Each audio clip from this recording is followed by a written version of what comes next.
Welcome back to another episode of Neon Leon. How are all you vinyl idols?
Finally, welcome back to another episode of Neon Leon. How are all you vital idols doing? Ignore the technical difficulties at the beginning. I am a professional. What is up? Shout out Angry Badger. What a great show we just did. Shout out to my boy Nia. Had an excellent review of Demolition Man, my favorite Sylvester Stallone movie, early on his channel. And now we winding out the Cabal with the final stream of the night, Neon Leon. It's going to be a good one, guys. Obviously, there's the Nintendo shakeup.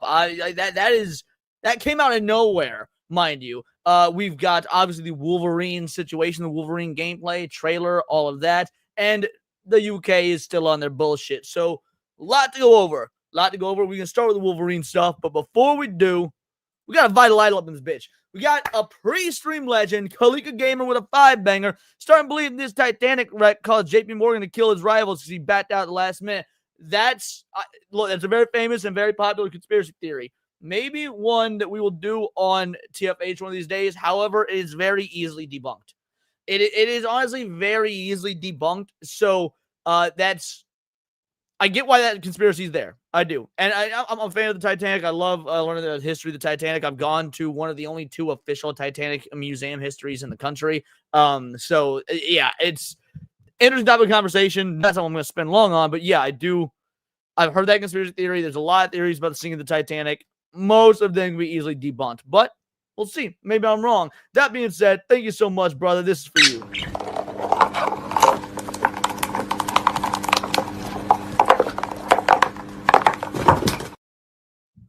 I see that we got the raid. It came through. Badgers bastards are here. What is up? What is up? Thank you so much, Angry Badger. Again, fucking great show over there. Great show. Fuck James Gunn. Fuck Alien Earth. And you know what?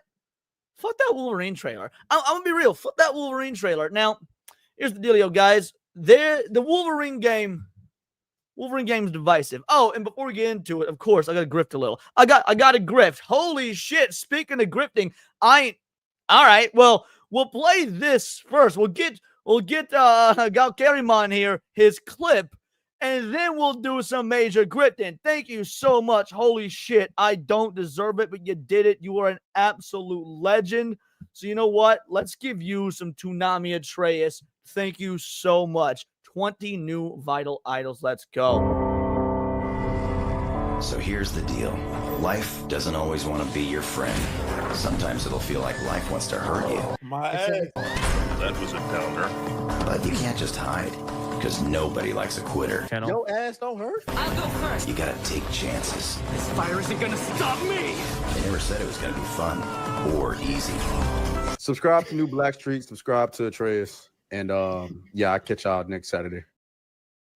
Bangle, bangle, bongo. That is. Thank you so much. So speaking of grifting, am I right? We got 3 tiers up in this bitch. We just hit tier 1.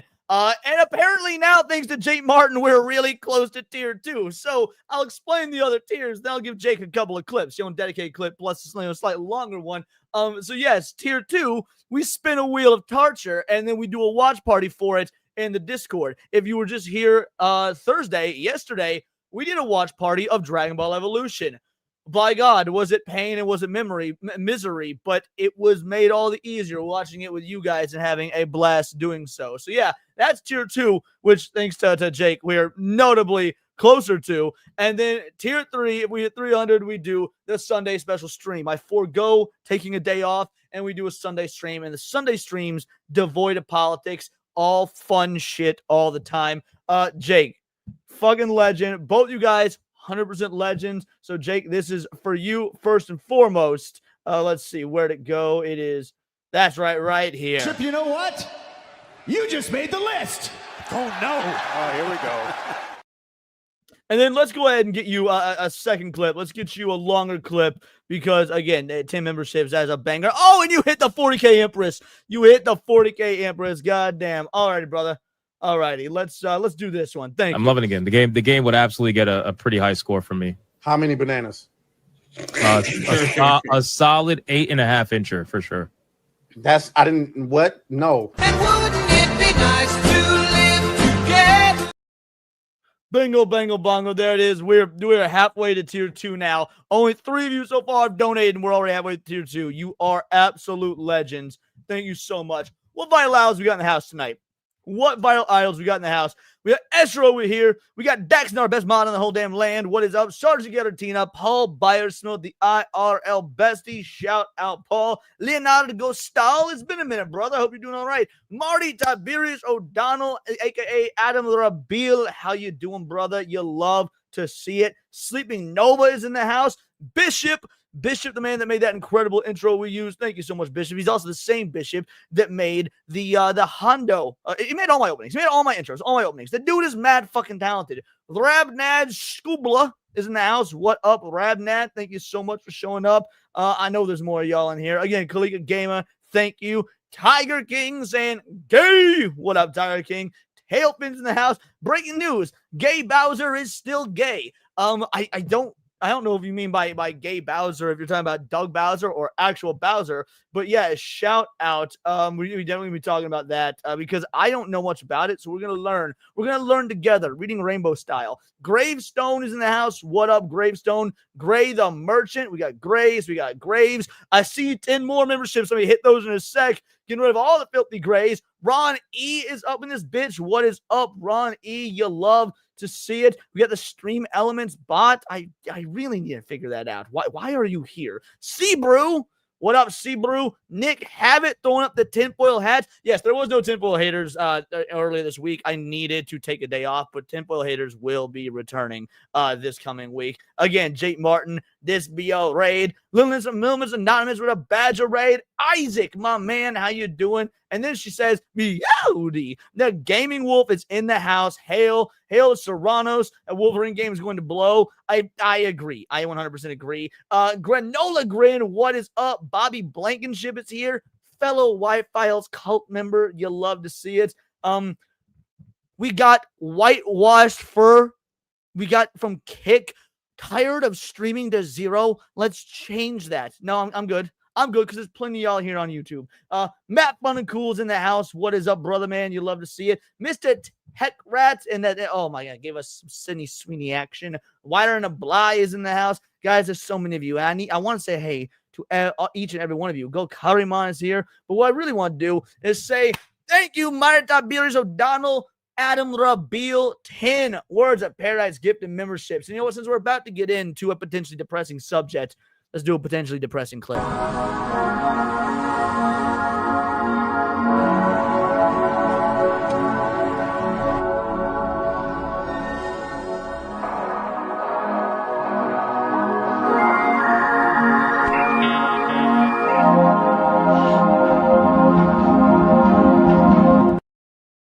Shout out. Thank you so much, Mario Tiberius O'Donnell, voice protagonist. EB is here. What is up, EB? Melissa Lard, how you doing, Melissa? You love to see it. I think that might be everyone, guys. I think that might be everyone. I want to make sure I hit. Oh, no, it's not because the Jimmy Boy Harrison is here. Disagree. It's going to be awesome. You would think so. You're a pony. But that's A-okay. True Asset Warrior. Valiant Goat. I know that. Now, is that the coup? Who is it? I think you're new. Demon Carol just saw the time while watching the earlier video. My man, thank you very much for watching the earlier video. And last but not least, Obi motherfucking Dean. All right, guys. Alrighty. So let's talk about this Wolverine situation. And again, thank you so much for you guys to tier 2, 10 minutes into the show. That's going to be, that's wild. That's crazy. Now, I want to react to a couple videos by close friends of mine when we talk about this, because Hypno and Atreus, now I haven't seen either of these videos, but Hypno and Atreus have wildly differing views. You can see Hypno's video is titled Gamers Erupt Over Insomniac Games Wolverine Trailer. And we got Atreus, yeah, I'm not seeing the issue here.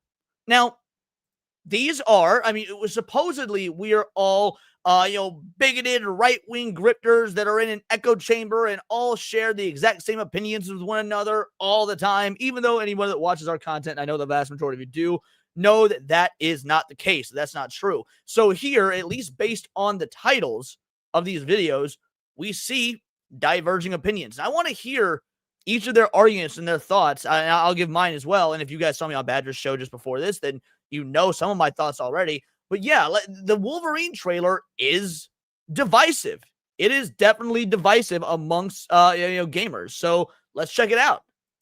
All right, ladies and gentlemen. So in today's video, we are going to be reacting and talking about the situation regarding Wolverine, Insomniac Games' brand new video game that everybody knew about because the game got massively leaked over and over and over again for the last year plus.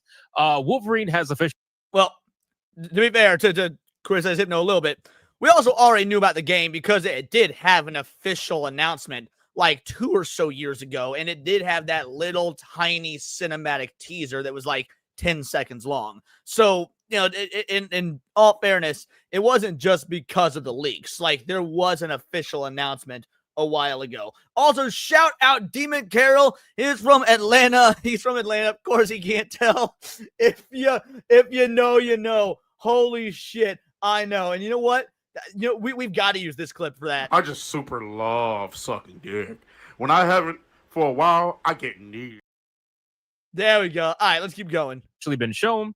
Gameplay trailer has been shown, and people have opinions about it. What I want to do is react to this trailer, and I want to give you a little bit of information regarding, I guess the history of the characters, how we already knew who was going to play Mystique, for example. We already had all this information of who was going to play who, but I guess people must have forgotten. But now that the information's out there, we can cover it, considering that it was leaks beforehand. So let's check out this video and see what we got going on. This is Wolverine gameplay trailer. Here we go.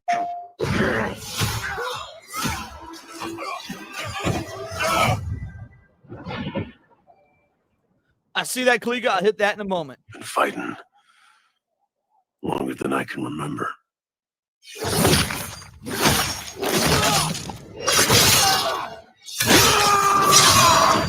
out the gate, I will say, when we pause about stuff, I do like the gore factor. I like the level of gore. I think for so long we got like the PG-13 Wolverine. Then Logan came out. Logan is for me top 4 or top 5, maybe even top 3 superhero movies ever made. I love Logan. I'm not a big fan of Wolverine when he's with the X-Men. I prefer his solo stories as a comic book fan. I don't care for X-Men Wolverine. I like solo Wolverine. So yeah, loving the gore factor. You know what's sad? I can't look at Liam and not think of like Teemu Spartacus, because Spartacus was one of my favorite shows of all time. And, Liam came in season 3, I believe, or whatever. Yeah, season 3 or 4. I think it was 3. He came in after the original actor died, unfortunately, due to health complications and whatnot. It was really sad. And, I mean, the show was never the same when Liam came in. And God bless his heart, he tried. But I can't see him as anything other than Teemu Spartacus, but I'm sure he's going to try very hard to be Wolverine right now. Jim Harrison, close. Logan, the first Spider-Man, not Spider-Man 2, and Teenage Mutant Ninja Turtles from 1990. Like, I'm talking about my favorite comic book movies of all time. Now, I agree that Spider-Man 2 is better than Spider-Man 1. I can acknowledge that. But I'm talking about my favorites. It is Teenage Mutant Ninja Turtles, Sam Raimi's Spider-Man, Logan. And if I had to throw 2 more in there to round out the top 5, I would say the Snyder Cut. Yeah, I get it. I actually do like the Snyder Cut. Big fan of it. And number 5, Men in Black. Men in Black would be number 5 for top 5 favorite comic book movies. All right, a lot of these supers are coming in, so let's just hit these before we go any further. All righty. Skipping Wolverine. Skipping Wolverine. Digimon, here I come. Based Digimon fan. Film Comics Explained. Our boy Niat again. Mad awesome stream on his show earlier. 10 banger. Hello, Leon in chat. Have a great stream, champ. Dude, thank you so much. You enjoy your weekend. You've earned it. You are incredible. Kalika Gamer, this donation is to bring Demon Bad Dragon #1 fan. Are you talking about Cinny? If you're talking about Cinny, I appreciate that. But the reason I didn't announce like a 50 banger goal to bring her out, I'm running the show tonight. Cinny had some prior obligations she had to attend to, so it is just me tonight. Cinny will be back. Should be back by Countercast. Should be back by Monday for Countercast. But again, thank you guys so much. Let's give Niat his clip, and then we'll do an additional clip for the other chats. Niat, my friend, my brother, this is for you. If I can find it. Where did it go? Do I have it under? There it is.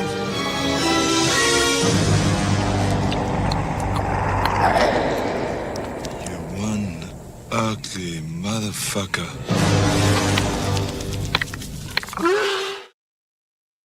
And then this is for the rest of you. No offense, but it sounds like some fucking commie gobbledygook. All righty, let's keep going.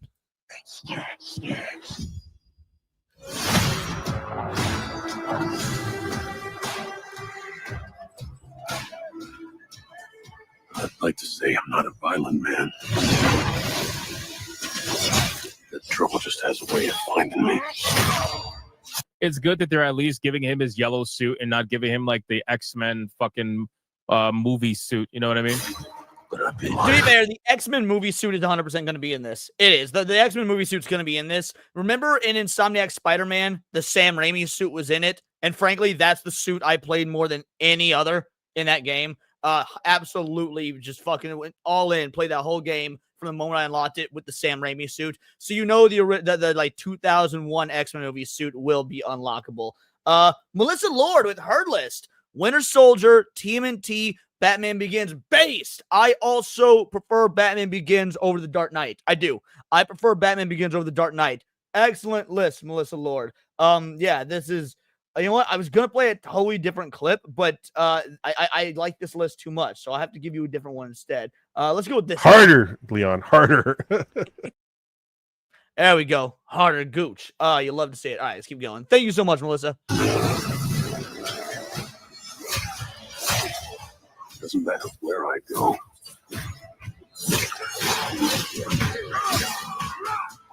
Is it me or is this Wolverine a bit tall? Or am I going crazy?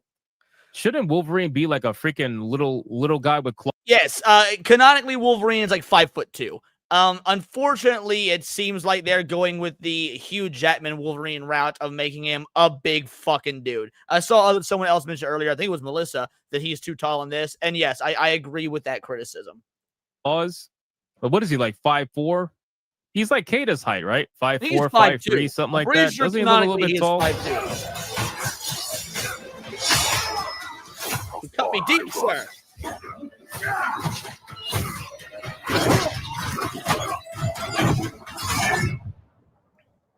Death's always waiting.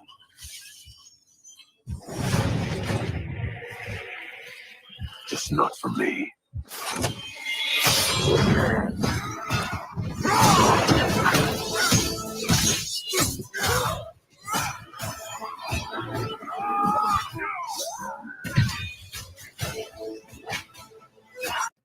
Oh man, so this is the problem that people have right now, and we'll talk about this.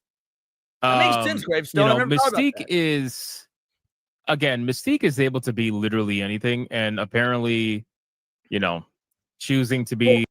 Remember when Jinx Monsoon, when the trans fucking that trans drag queen, which I know sounds like an oxymoron, but no, Jinx Monsoon is a trans drag queen, said, "Oh, in the next X-Men movie, I want Mystique to be played by a trans person. It'd be so powerful. It'd be so great. So many trans people see themselves in Wolverine." Like, I understand why people would be having issues with the way Mystique looks in this. I do. Now, frankly, I think there are bigger issues, in my opinion, But yeah, I definitely see it. Mystique is supposed, even in her blue form, she's supposed to be a babe. Like, Mystique's supposed to be a babe. Look up Nicole Peasant. Never heard of that individual. Give me one moment here. I'll happily look them up. I will look them up in the name of capitalism, since you paid for it. Absolutely. Nicole Peasant. Is that the person playing Mystique, or is that who you're saying should be? Oh, is this who's playing Mystique? Oh, this is the voice actress. I don't. If the voice acting is good, then that's fine. If this is the model, if this is the body double that they're using, the mocap actor, I'm not a fan of that. This is not a Mystique body. This is not a Mystique face. So if this is this is mocap. Yep, nope, don't like that. Don't like that one bit. Thank you for the donation. This is definitely a choice. It's definitely a choice anyway. Because I ain't no hero. I'm Wolverine. So there's a lot of cutscenes in this, obviously. There is a little bit of gameplay. I know there's people saying there is no gameplay. That's not true. There is gameplay if you want to believe it to be gameplay. I was about to say, okay, I'm glad, because again, it's scripted gameplay. It is scripted gameplay, which we see trailers do all the time nowadays. If you want to qualify that as gameplay, fair enough, because technically it is. But if it's scripted gameplay as opposed to, shows you a full HUD, the whole nine, and also it's a long trailer. You cumulatively got maybe 10 seconds of gameplay. Like, I'll be real, guys. I don't think it's enough. I don't think it's enough for a trailer like this. This is pretty much a cinematic trailer at its core. I get there's gameplay in it, but it is a cinematic trailer at its core. It doesn't give gamers that want to know how the game is going to work, doesn't give us enough. The UI is just hidden. That's all it is. But the scenes where he is fighting at the beginning, that is gameplay. Like right here in the alleyway, this is the gameplay right here. It's just the UI is hidden. That's all it is for the trailer. And keep in mind too, this game is just going to be a reskinned. And Atreus made a great point in his other video. I haven't watched the new Atreus video that we're going to react to immediately after this, but in Atreus's video from yesterday, he called it proper. He's like, look, this is gameplay. We got to acknowledge this is gameplay, but think of the Joanna Dark. Fuck, I'm blanking on the game. The reboot that was gonna come out that didn't look anything like why am I blanking on the name of the game? Anyway, Perfect Dark. The Perfect Dark reboot that was coming out is like that gameplay. All of it was fake. All of that gameplay we found out was fake. It was built. It was cinematics built to look like gameplay. So if they were willing to do that for Perfect Dark, I'm not saying they're doing it for this game, but you got to acknowledge it as a possibility. Spider-Man, in my opinion, genuinely. It's going to be no. So, Paul, there was going to be a Perfect Dark remake, and after a massive announcement, massive game launch party, after a massive trailer, it being shown at the Game Awards, they shelved it about a month ago, 2 months ago, give or take. Like, all the promotion was out there. A full trailer was out there. It was shown off at Summer Games Fest or the Game Awards, something like that. Full gameplay and everything, so we were told. And then they shelved it a month or two. It completely canceled. And then come to find out after the cancellation, all the gameplay that it was shown off was fake. It was not real gameplay. It was mock-ups done by Microsoft and them to simulate real gameplay, which is fine because it looked like ass. It did. Like, I like Perfect Dark as much as the next guy. I had it on N64 like anybody else. OG Perfect Dark is great. This game, I didn't know was a Perfect Dark reboot / remake until they announced it at the very end of the trailer. They're like, Perfect Dark. I was like, the fuck is this? This was nothing like Perfect Dark that I grew up with. So yeah, I'm fine with it getting shelved. Reskin Spider-Man. I could already tell based off how the world is structured, how the movement is and everything. This game is going to be Spider-Man just with Wolverine combinations. That's literally all. Hypno is correct. Hypno's, and this is why I don't care about this game. This is why I'm not excited for this game. Let me explain, chat. Let me explain, chat. I love Marvel vs. Capcom 3. Ultimate Marvel vs. Capcom 3 might be the single greatest technical fighter ever made. Like, just in terms of everything you can do in that game, in terms of catching the way the characters work and whatnot mechanically, Ultimate Marvel vs. Capcom 3 might be the single greatest technical fighter ever made. And every single character feels right, feels different, feels unique. They're all built unique. Their combinations and combos are all unique. So when you play as Wolverine, you're only playing as Wolverine. You could not confuse that with anybody else. Whereas this game, it literally just looks like Insomniac Spider-Man, but with a Wolverine skin. Like, I don't want that. Okay, as a comic book fan, as a gamer, as a Wolverine fan, I want to play as Wolverine. I don't want to play as a Wolverine with a Spider-Man, or a Spider-Man with a Wolverine skin, basically. By the way, Netflix Warren, I also prefer Marvel vs. Capcom 2 for the character offerings, but if we're talking about gameplay, Ultimate Marvel vs. Capcom 3 is better. It is. Ultimate Marvel vs. Capcom 3 is the better game objectively from a gameplay standpoint. But I do prefer Marvel vs. Capcom 2. Yes. All it is. And I got to imagine that the Mary Jane missions that everybody hated is going to be replaced by the Mystique missions that everybody's going to hate. Nobody's going to like Mystique. They're probably going to be stealth missions, most likely. It's going to be dumb. But what I will say is that I was surprised by this trailer, namely in the amount of blood and gore that's in this game. I thought they were going to tone it down, but it seems like they are, in fact, going all out. It seems like you will be able to dismember people, which is cool. You got blood flying everywhere, which is nice. Nobody wants to play a Wolverine game that is PG-13, right? Like, nobody would play this fucking game if there wasn't a ton of blood, if there wasn't a ton of gore and whatnot. That would be the most stupid decision you could ever make for a Wolverine game. So at least they were smart enough to put in all the blood and all the gore. But otherwise, the combat looks like Spider-Man just with Wolverine. How far I run.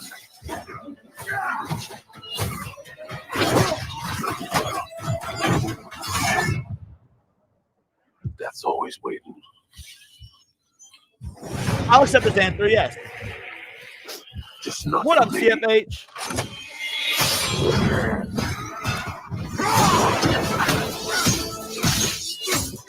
Yeah, it's literally, bro, even the cinematic combat, even like this part right here, this is literally Spider-Man.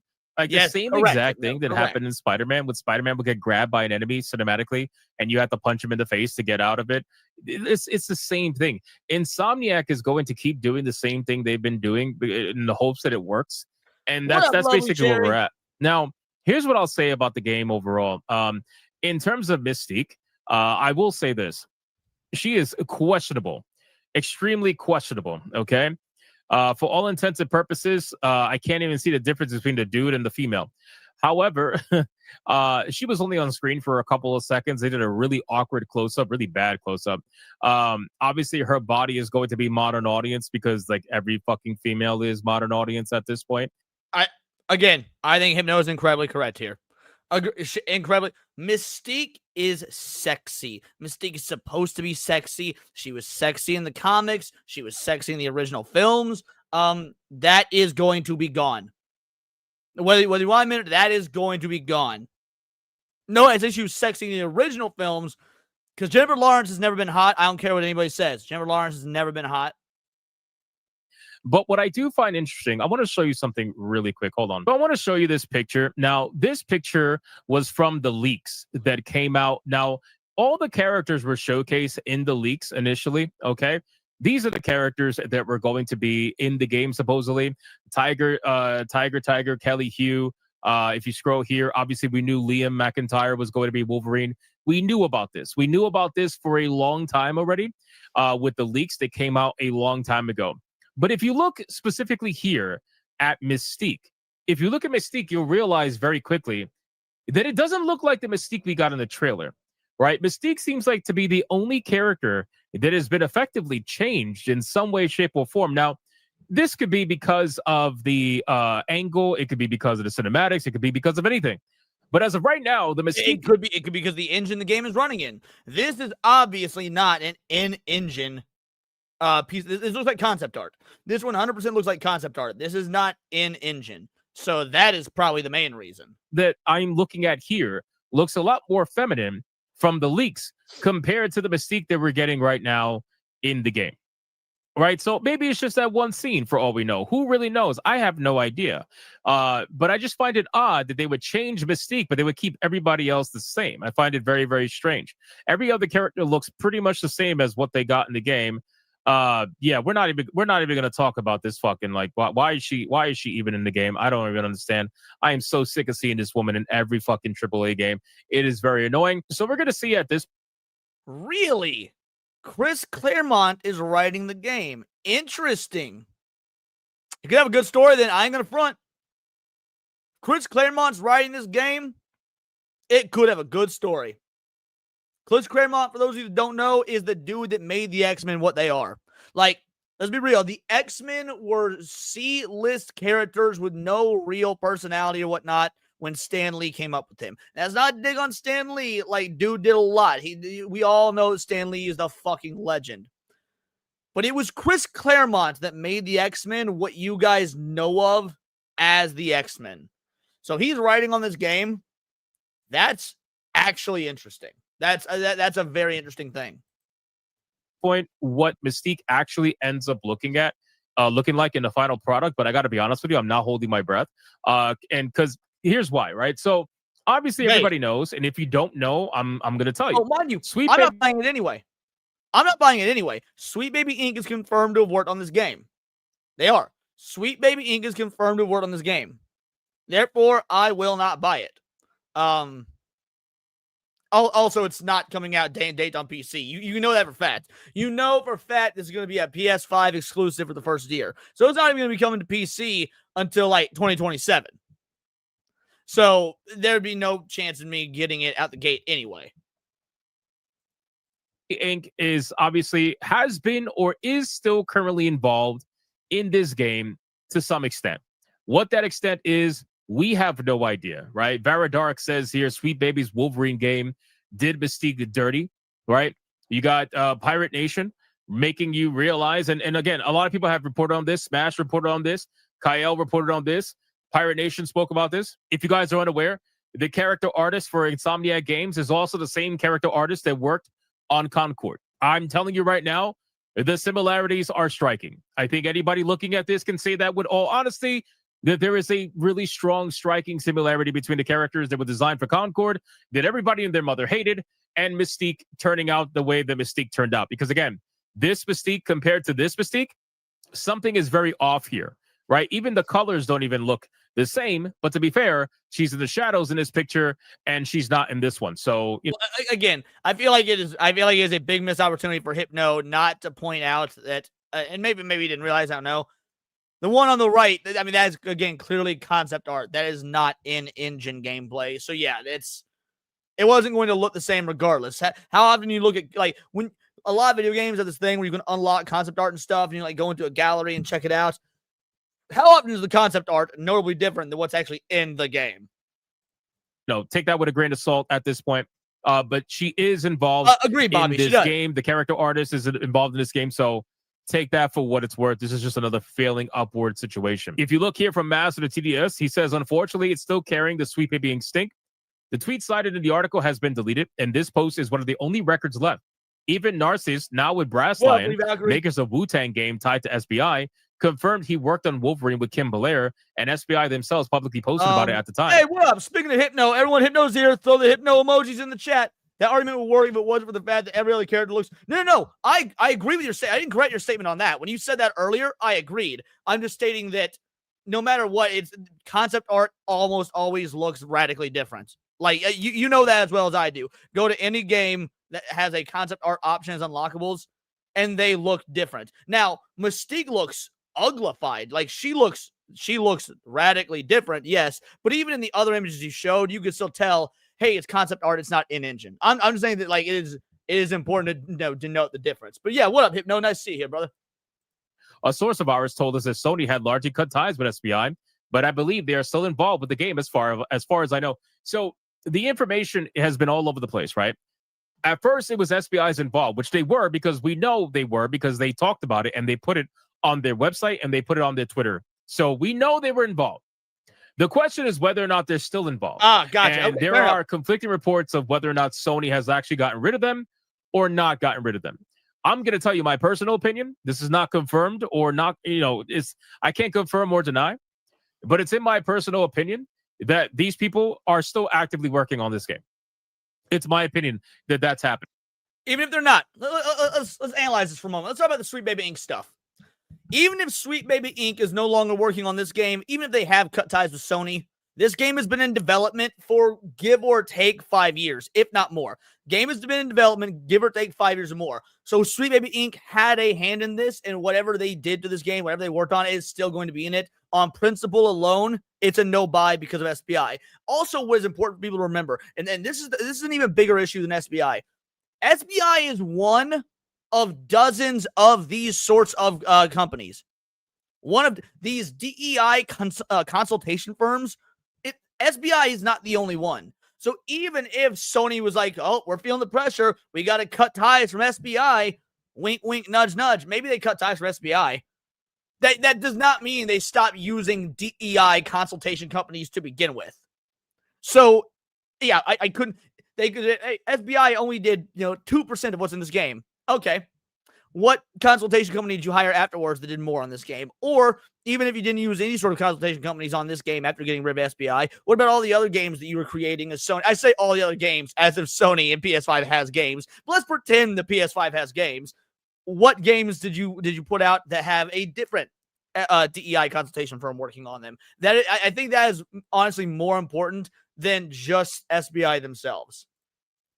The reason why is because SBI has gone above and beyond to ensure that most, if not all, of their AAA games are hidden from public sight. They will advertise the indie games that they work on, but they're not advertising their AAA games that they're working on, because this is probably a new rule that they've made internally at their company to avoid backlash from people until the very last second. So when people buy these games not realizing SBI has worked on it, then they beat the game and they get to the credits and they see diversity consultants, SBI on there. Then you got the bait and switch. Right now, they're in the point in time where they're trying to bait and switch people and trying to be as non-transparent as possible as they can be. So for me, I think I truly believe that they're still working on this game, but I have no proof of that. I can't say for certain they are, and I can't say for certain that there aren't, right? And neither can Master the TDS, which he clarifies here as well. So at this point, considering what we're seeing, I'm going to tell you my honest opinion. And again, I will reiterate, whether they stayed tied to the game or not, to me, doesn't matter. We put a moratorium on games that Sweet Baby Inc. had involvement in, period. Like, let's talk about Abubakar Salim. I've actively said from the jump, I've actively said that his game, that the spear chucking game, what the fuck was it called? Tales of Kunzera Zhao. Look, I said from the jump, I like Abubakar. I think that, it sucks that his game was a casualty of war. His game was a casualty of war. Come around the next time, I hope he doesn't use Sweet Baby Inc. or any of these other individuals. But on principle, you don't buy the game, you don't play the game, whatever, because of SBI. And I stand by that. Now, you guys feel free. I ain't going to tell you what to do. But for me personally, even if this game came out day and date on PC, it would not get my money purely because SBI at one point or another was involved. I'm just going to stand by that. When it comes to Wolverine, I am completely in the middle, right? When it comes to the trailer, I appreciated how violent it was. I appreciate how bloody it was, but I can't shake the fact that it's just Spider-Man reskinned. I can't shake the fact that Insomniac Games, and I'll tell you like this, you want the truth? Here's the truth. Even if SBI is not involved with Insomniac Games, you would be out of your mind if you didn't think that people at Insomniac Games don't ideologically think like SBI. So even if you get rid of SBI, it does not matter, folks. SBI, from the mindset perspective, is still in Insomniac Games. They are still heavily leaning towards the mindset that SBI has. And they have certain writers that think like SBI. They have certain people that defended SBI. None of that's going to change. Even if they fire SBI, none of that is going to change. So at this point, if you want to not buy the game because... Paul makes a point here, by the way. Paul does make a point here. I will I will absolutely 100% play SBI games that they're gifted to me because my money didn't go towards it. I'm not advocating y'all do that, mind you, but I just want to point out he is correct in that regard. It has SBI in it. That's your right. That's, you do what you got to do. If you want to, wait for a review on the game, you're more than welcome to. You do what you want to do with your money. But in my opinion, firing SBI or not, it's not going to change a fucking thing because we've proven through multiple different conversations about this game, through all the different leaks and all the people that have been known to be working on this game, that this game has been ideologically captured from the beginning.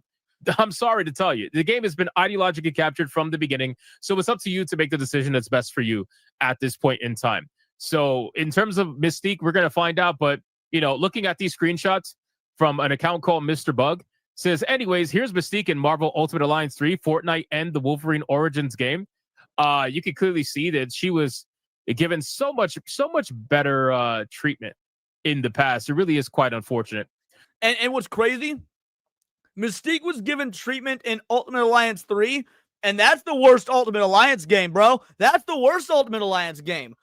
And she was still given good treatment in that. By the way, the first Ultimate Alliance game is one of the best, not only best Marvel games ever made, legitimately one of the best top-down dungeon crawlers. Like if you want Gauntlet but Marvel, fucking Ultimate Alliance is a banger game, and it holds up beautifully to this day. I did a replay through of it like 2 years ago or something. Incredible game. So you guys let me know in the comments down below with this video. What do you think about Marvel's Wolverine from Insomniac Games? Are you for it? Are you against it? Are you in the middle? Let me know whatever that may be in the comments. Thank you so much for watching this video. And if you enjoyed it, consider hitting that like and subscribe. Yeah, and dude, the co-op on that game is fucking amazing. All right. That was Hypno's take on it. Which frankly, I agree with the vast majority of what he said in that video. But again, supposedly we are a bunch of right-wing echo chamber bigot gamers that don't actually play games. And we got a Trace's video here, which at least by the title would imply that he disagrees. The title's literally, yeah, I'm not seeing the issue here. So, for those of us all being fucking in an echo chamber, despite the fact that we wildly disagree and argue with each other goddamn all the time, let's see what Atreus has to say. Let's take a look at his point of view. Maybe he can convince me, or maybe I'll think that he's retarded and dumb and can't read or operate a computer because he's black. Let's find out. Make sure you like the video. Subscribe to the channel if you haven't done so already. Of course, you can always unsubscribe later if I turn out to be a grifter, if I say some wild shit like accidentally saying Charlie Cock instead of Charlie Kirk. You know what I'm saying? But yeah, hype the video if you can. What? Let's go ahead and get into the topic. So my previous video covering that Wolverine trailer, I was grifting so much that I forgot to tell y'all what I thought about the trailer. So I thought it looked pretty good. I thought it was a lot of blood. I enjoyed that. Speaking of grifting, mad shout out to the boy, Daxnar. Thank you for running the numbers. Guys, you are fucking legends. We are at 216.41. We are a solid 85-ish away from fucking tier 3. God damn, dude. Legends. Absolute legends. I just wanted to say thank you again so much. And Dax, way to be a fucking great mod and staying up on that shit. It looks to be a linear story, which I think is fitting for Wolverine because I can't imagine a Wolverine game being like an RPG or some crazy shit like that. So yeah, it looked pretty good for what we were shown. It's only a 2-minute trailer. We'll get some gameplay next year. But one of the more interesting controversies that came out was Mystique. As you know, Mystique was shown in the game. And I'm seeing tweets like this. Mystique has been trunified. In the new Wolverine game, she looks like a transgender person. Woke Tars will say she doesn't need to look sexy. I'm sorry. She did look sexy in the Wolverine Ultimate Alliance. A transgender Wolverine. God, it's almost fucking Freudian slip there. Mystique does 100% need to be sexy. Yeah, I like, even if she's not trunified, let's say that she's not trunified, even if they make her androgynous, that is a problem. Okay, because Mystique is not androgynous. Her natural form, the blue skin form that we're all, very normal of, that she's beautiful. Read some fucking 90s comics. She a hottie with a body. It's a blue body, and I'm blue dabba dee dabba die, but she's still a hottie with a body. So yes, we don't need goddamn androgynous Mystique. Will never accept natural beauty in women.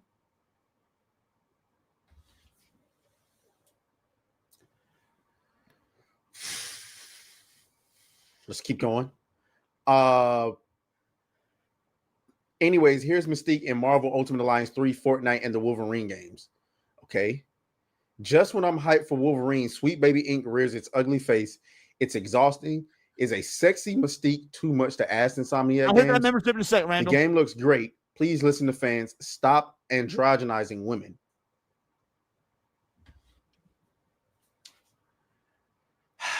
Now, you guys gonna have to bear with Atreus here. Atreus, he doesn't know what big words like androgenizing means. Like that's 4 whole syllables. That is 3 syllables above his normal syllable cap. So bear with him. I got to be honest with y'all. And, you know, if you guys want to cook me in the comments, you're more than welcome to do so. I think we might actually be grifting on this one. Oh my God. I think this is an insane hill to die on, because I'm looking at the woman here and she just looks like an aging woman. All right. Let's say that. She looks like an aging woman. Even if she just looks like an aging woman, that is still a problem. Mystique is supposed to be sexy, bro. She is. Mystique's supposed to be a fucking banger. Now, we can look at this gal, which I looked up earlier, you know, fucking not Alfredo, Marty Tiberius O'Donnell, and he was like, yo, Leon, Google this broad. There's some confusion in the comments. Some of y'all are saying she's just a voice actor, not mocap. Some of you saying she's mocap. So, frankly, I don't know. We'll find out more when it's officially announced. That being said, she looks androgynous. She does. She looks androgynous. Guys, I'm not seeing the grift here. I'm not seeing it. I'm looking this. Listen, guys, y'all know me. I'm as anti-woke as can possibly be. At least I thought I was. But between this and Siri, what are we doing? What are we doing? You're telling me this looks like a trans woman? Well, let's keep it a beam. With all of the makeup and the surgeries that people can get nowadays, let's not sit here and pretend like there aren't trans women that actually look like the real thing until you look. All right, hold on. I want to show y'all something. I want y'all to take a good gander at this here Mystique we see on screen. All right, we see this Mystique on screen, and he's saying, oh, I don't see it. Oh, I don't see it. Mystique in the comics, baby. Mystique in the comics. Look at them full fucking lips. Look at that bust. Look at them bazongas, right? Look at that fucking, like, sensual stare. She gonna eat you alive, bro. She a man eater. Like, yeah, nah. The way that hair just billowing in the wind. She got the fucking the shoulder ratio proper. She got her a big ass gun. How small them fucking legs are. Like, yo. Now look at that. And then look at it. And look at this. Like, guys, I'm gonna be real. Atreus said to cook him in the comics. Y'all cook him. I'm gonna be real, cook him. Like, I'm not seeing a good argument here. I'll show y'all this one more time. Look at this. And yes, boob window. We got boob window. This ain't gonna have no fucking boob window. Look at that Adam's apple. And some of them are getting that shaven down. Like, they're literally trying to trick us into thinking they're women. You're not, I'm sorry. I don't know. Maybe it's because I'm in Atlanta. I don't know. At least I'm not seeing a trans person here. Okay. I'm sorry. And I spend all day dodging trans people. Almost slipped up and said a word that was gonna get my ass back demonetized again. I'm not seeing it, guys. I'm sorry. Maybe I'm not the griff god. Wow. Maybe I'm not the griff god I thought I was, but this is insane to me. Wolverine's Mystique. Guys, he didn't say the griff cod like a cod piece. He out here saying this isn't a. No, you know what? Nah, Trace, I've been too nice to you, bro. I've been too nice. Nope, we're going all I just super love sucking dick. When I haven't for a while, I get needy. You brought that on yourself, Trace. You brought that on yourself, bro. Artist worked on Concord, and this was her design of some of the characters. That's fucking hideous. But guys, I'm just seeing a woman. This looks like, to me, Mystique looks like a 38-year-old white woman.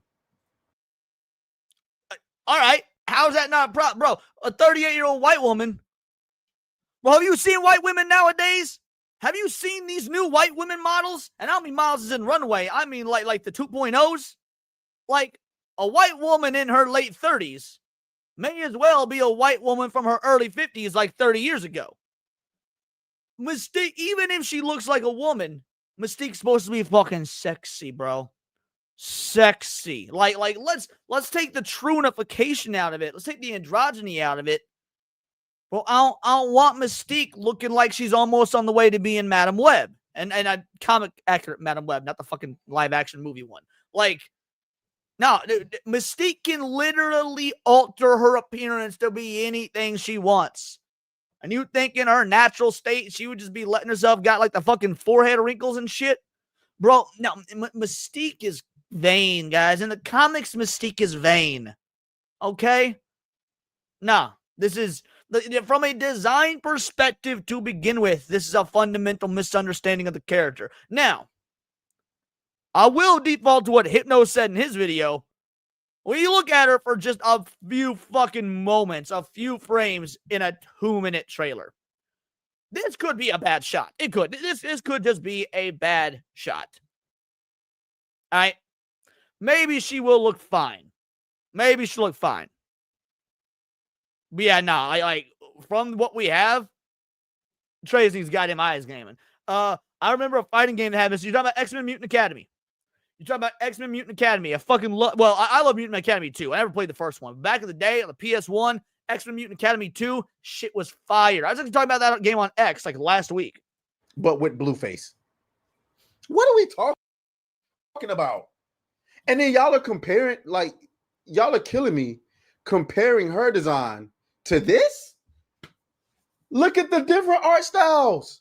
One is clearly meant to look more like live action. The other one is clearly meant to look more comic booky. No. Hold on. That's a cop out, Trace. It's a cop out. Because we've seen Mystique in live action. Back in 2001. Rebecca Romaine. And even when she was blue, she looked fucking hot. Like, you'd be like, oh, it's in live action, so it must be uglier. Bullshit. Because we've had live action fucking Mystique. And she was worth beating your meat too. She would make you turn your meat black and blue. So I don't think that different art styles is a justification whatsoever, because that implies like, oh, real life shit, realistic shit can't be hot. Bullshit.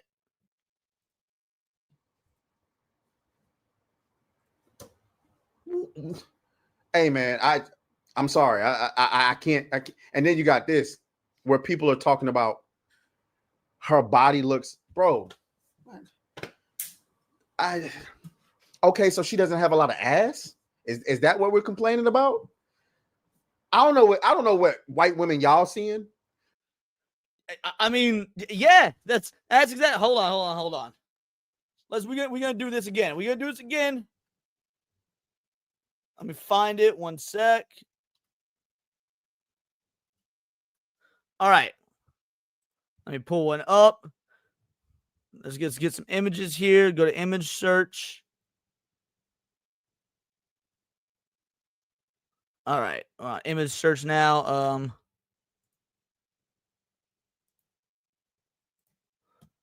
Boom. Bingo, bango, bongo. Guys, look at this. This Mystique. Look at this Mystique. Now, granted, this is from a toy, not a comic, but even so, they did comic art on the fucking, action figure box. Oh, no. This is a VHS tape. This is a toy. This is a toy. Yeah. This is one of the Marvel X-Men run toys. I've got Rogue from this lineup, actually. Look at this Mystique right here, boys. Clearly she banging. All right.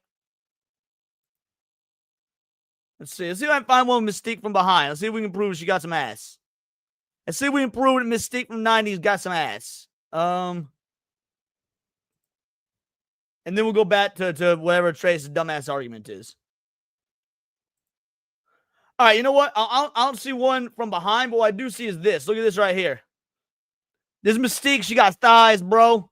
This Mystique got thighs, and you don't got thighs like that if you don't have ass. You don't got thighs if you don't have ass. Like, let's be real. Look at this. So yeah, nah.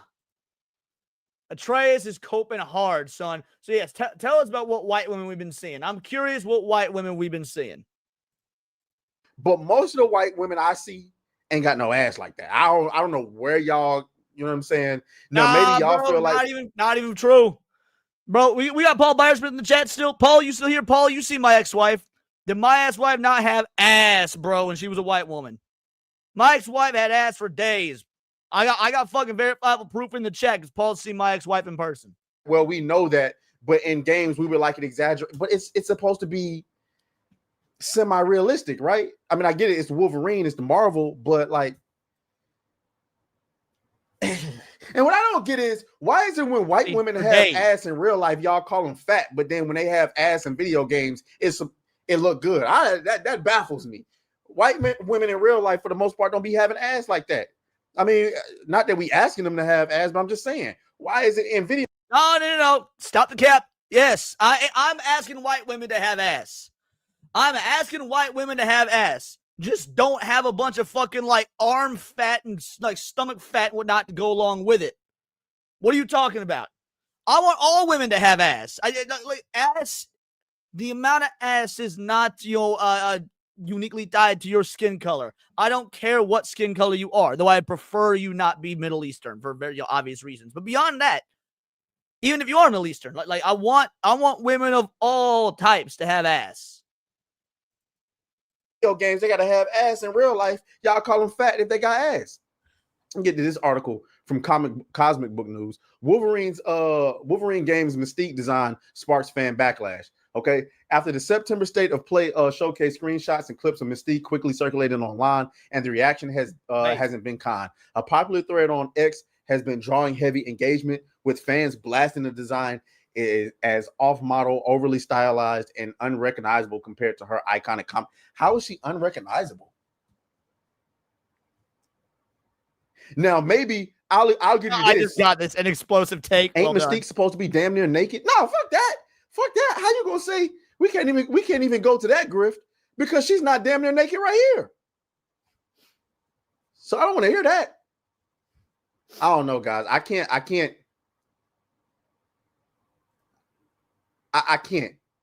grift with y'all on this one.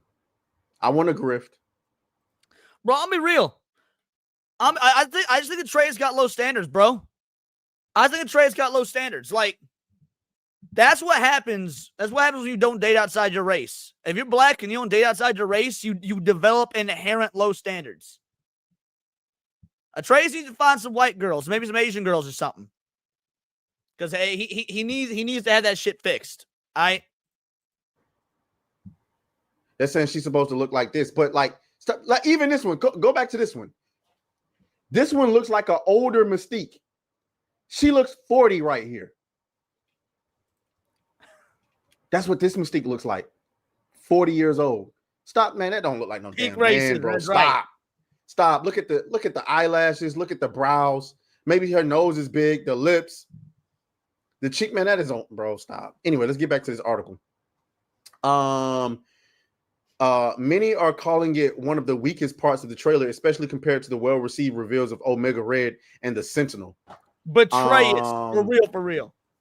Yeah, this is, and so I guess she's being compared to this design, where Mystique is pretty much naked, which far be it from me to disagree. I would say this design is definitely superior to what we got, especially.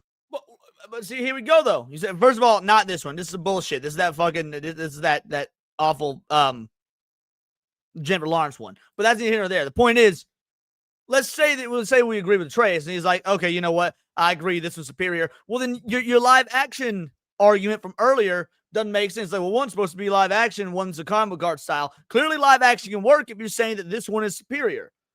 So you should at least want the video game one to be on par with this one. The first one, Lord have mercy.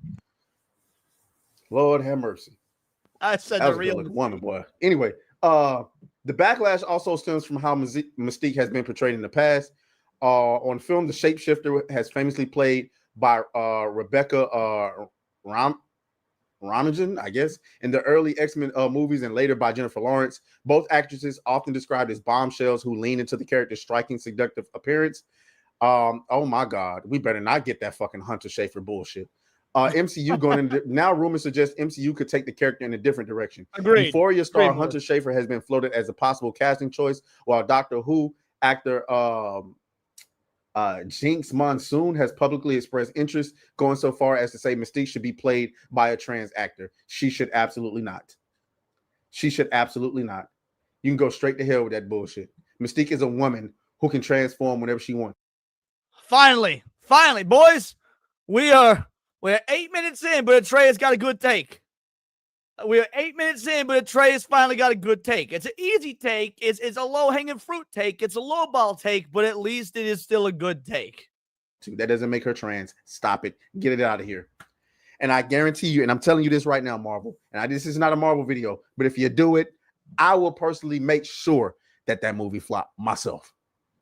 Anywho, but yeah, going back to Mystique, guys, I'm sorry. Bro, he's y'all gonna let me know what y'all think down in the pops. Like, he's gonna find out whoever bought tickets to that movie, and he's gonna just like do some straight up drive-bys. Like, his drive-bys are gonna be people that got fucking tickets to your local Cinemark to see fucking tranny X-Men.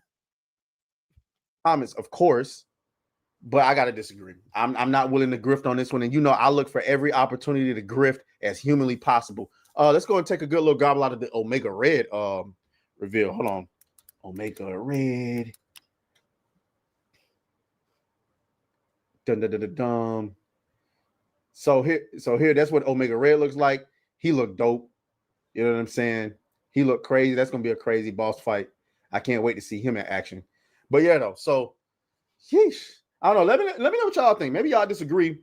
I feel like we're grifting a little bit too hard on this one. Let me know what y'all think down in the comments. I'll talk to y'all later.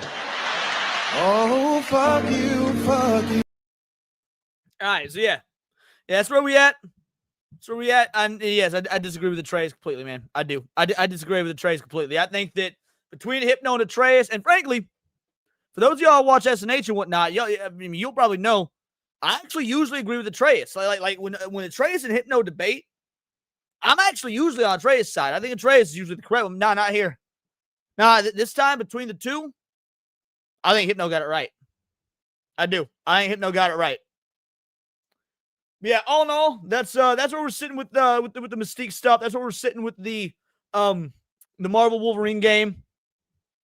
I'm not gonna play it because Sweet Baby. Well, I'm not gonna buy it because Sweet Baby Ink's involved, and I'm certainly not gonna play it for a while because it ain't releasing on PC out the gate. You know, it's not. It's fucking.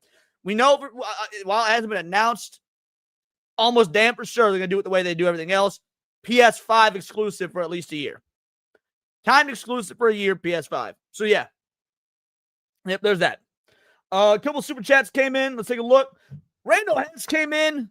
Words of Paradise Gifty. Thank you so much. And if I recall, you hit Revalkyrie. You hit Revalkyrie, pillar of the community. Thank you so much, Randall. Thank you. Sebrew, maybe Atreus is hooked up with a tranny recently. I mean, look. Atreus brought tranny back home and he didn't know it was a fucking tranny. And then he was like, fuck, if I kick it out of my apartment, I'm going to get canceled. Like, he might have to bite the bullet and I'd be like, I feel for you, bro. You still gay as fuck, but I feel for you. We know he sucked Kata off. It was caught in 4K. Hypno shows the proof every week. Anjuna Main for a 2-banger. PS5 Mystique look beat.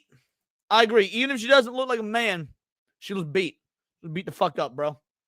Like, Mystique been hanging out with Chris Brown. Mystique been fucking hanging out with Chris Brown. Revalkyrie, not only did I play Frambo, I 100% completed it. Thank you for that game. It was great. Yeah, thank you. Thank you for giving it to me. Not only did I play Frambo, I 100% completed every trophy. Every trophy. Go look at my Steam list, and you will see that it's one of the games I have 100% completion on. So thank you. It was awesome. I quite enjoyed it. Had some issues with it in terms of like the middle portion of the game. I don't really like when it went into that bright, sunny, happy world with all the trees and shit. I much prefer the beginning of the game and the end of the game where it was actually like a horror game. But beyond that, I liked it. I did. All right, let's play y'all a clip for all the super chats. In fact, I got the perfect clip. Those of y'all that sent the super chats and the memberships while Atreus was being a clown. Leon, Moxie, are y'all niggas happy? Y'all happy? You proud of yourself? I hope you niggas is happy. Congratulations to all the new single moms on the channel, but I just hope you niggas are just so happy with what you've done. Bingo, bango, bongo, there it is. And yeah, thank you, Mario Tiberius, throwing out the fucking Goku super chat emoji. Yeah, for those of you who don't know, we added new emojis.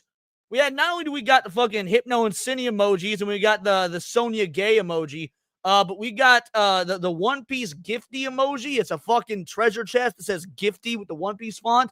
And we got Goku holding a stack of fat cash, and it says the Dragon Ball Super logo because there's a super chat. You know what I mean? And then we also threw in the Triforce and the straw hat. So yeah, feel free to use those gifties and those emojis and stuff when we get like gifties and supers and shit. You love to see it. All right, let's move on to another gaming shit. Hey, speaking of, throw out the membership. Throw out the membership emojis because my boy Dax, best mod in the whole damn land, just re-upped his membership. Re-upped his membership, became a fucking vital idol. And we know we've been a vital idol for at least a year because he got that Super Saiyan God next to his name, son. There's also an updated tag. Once you be hitting the 2-year mark, instead of a Super Saiyan God, you got a Gear 5 Luffy. So you on your way, son. You on your way. Thank you so much, brother. Thank you. Let's go ahead and give you a clip real quick. Here we go. We're going to do the dance party.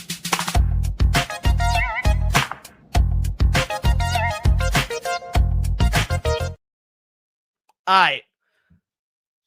Let's talk about Nintendo.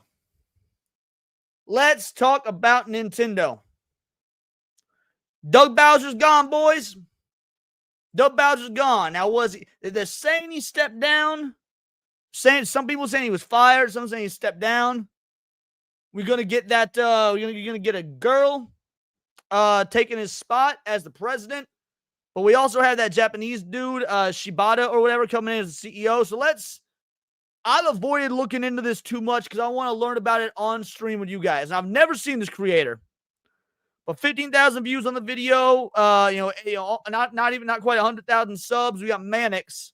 Let's see what there's to be saying. Nintendo CEO Doug Bowser quits after shocking revelation. What's his revelation? Let's find out. Doug Bowser literally arrived, raised hell, and then left. I mean, his name is Bowser after all. That's what Bowsers normally do. He walks in, takes the princess, and then leaves. Wait, he can't leave. Mario needs a villain. Because otherwise, this was Wario's plan all along. Now that I think about it, Doogie Bowser over here kind of does look like Stone Cold without any of the charisma. Hit the like button. Let's go. My voice is still screwed. In my last video, I said I sounded like Kermit, but really I sound more like Yoda.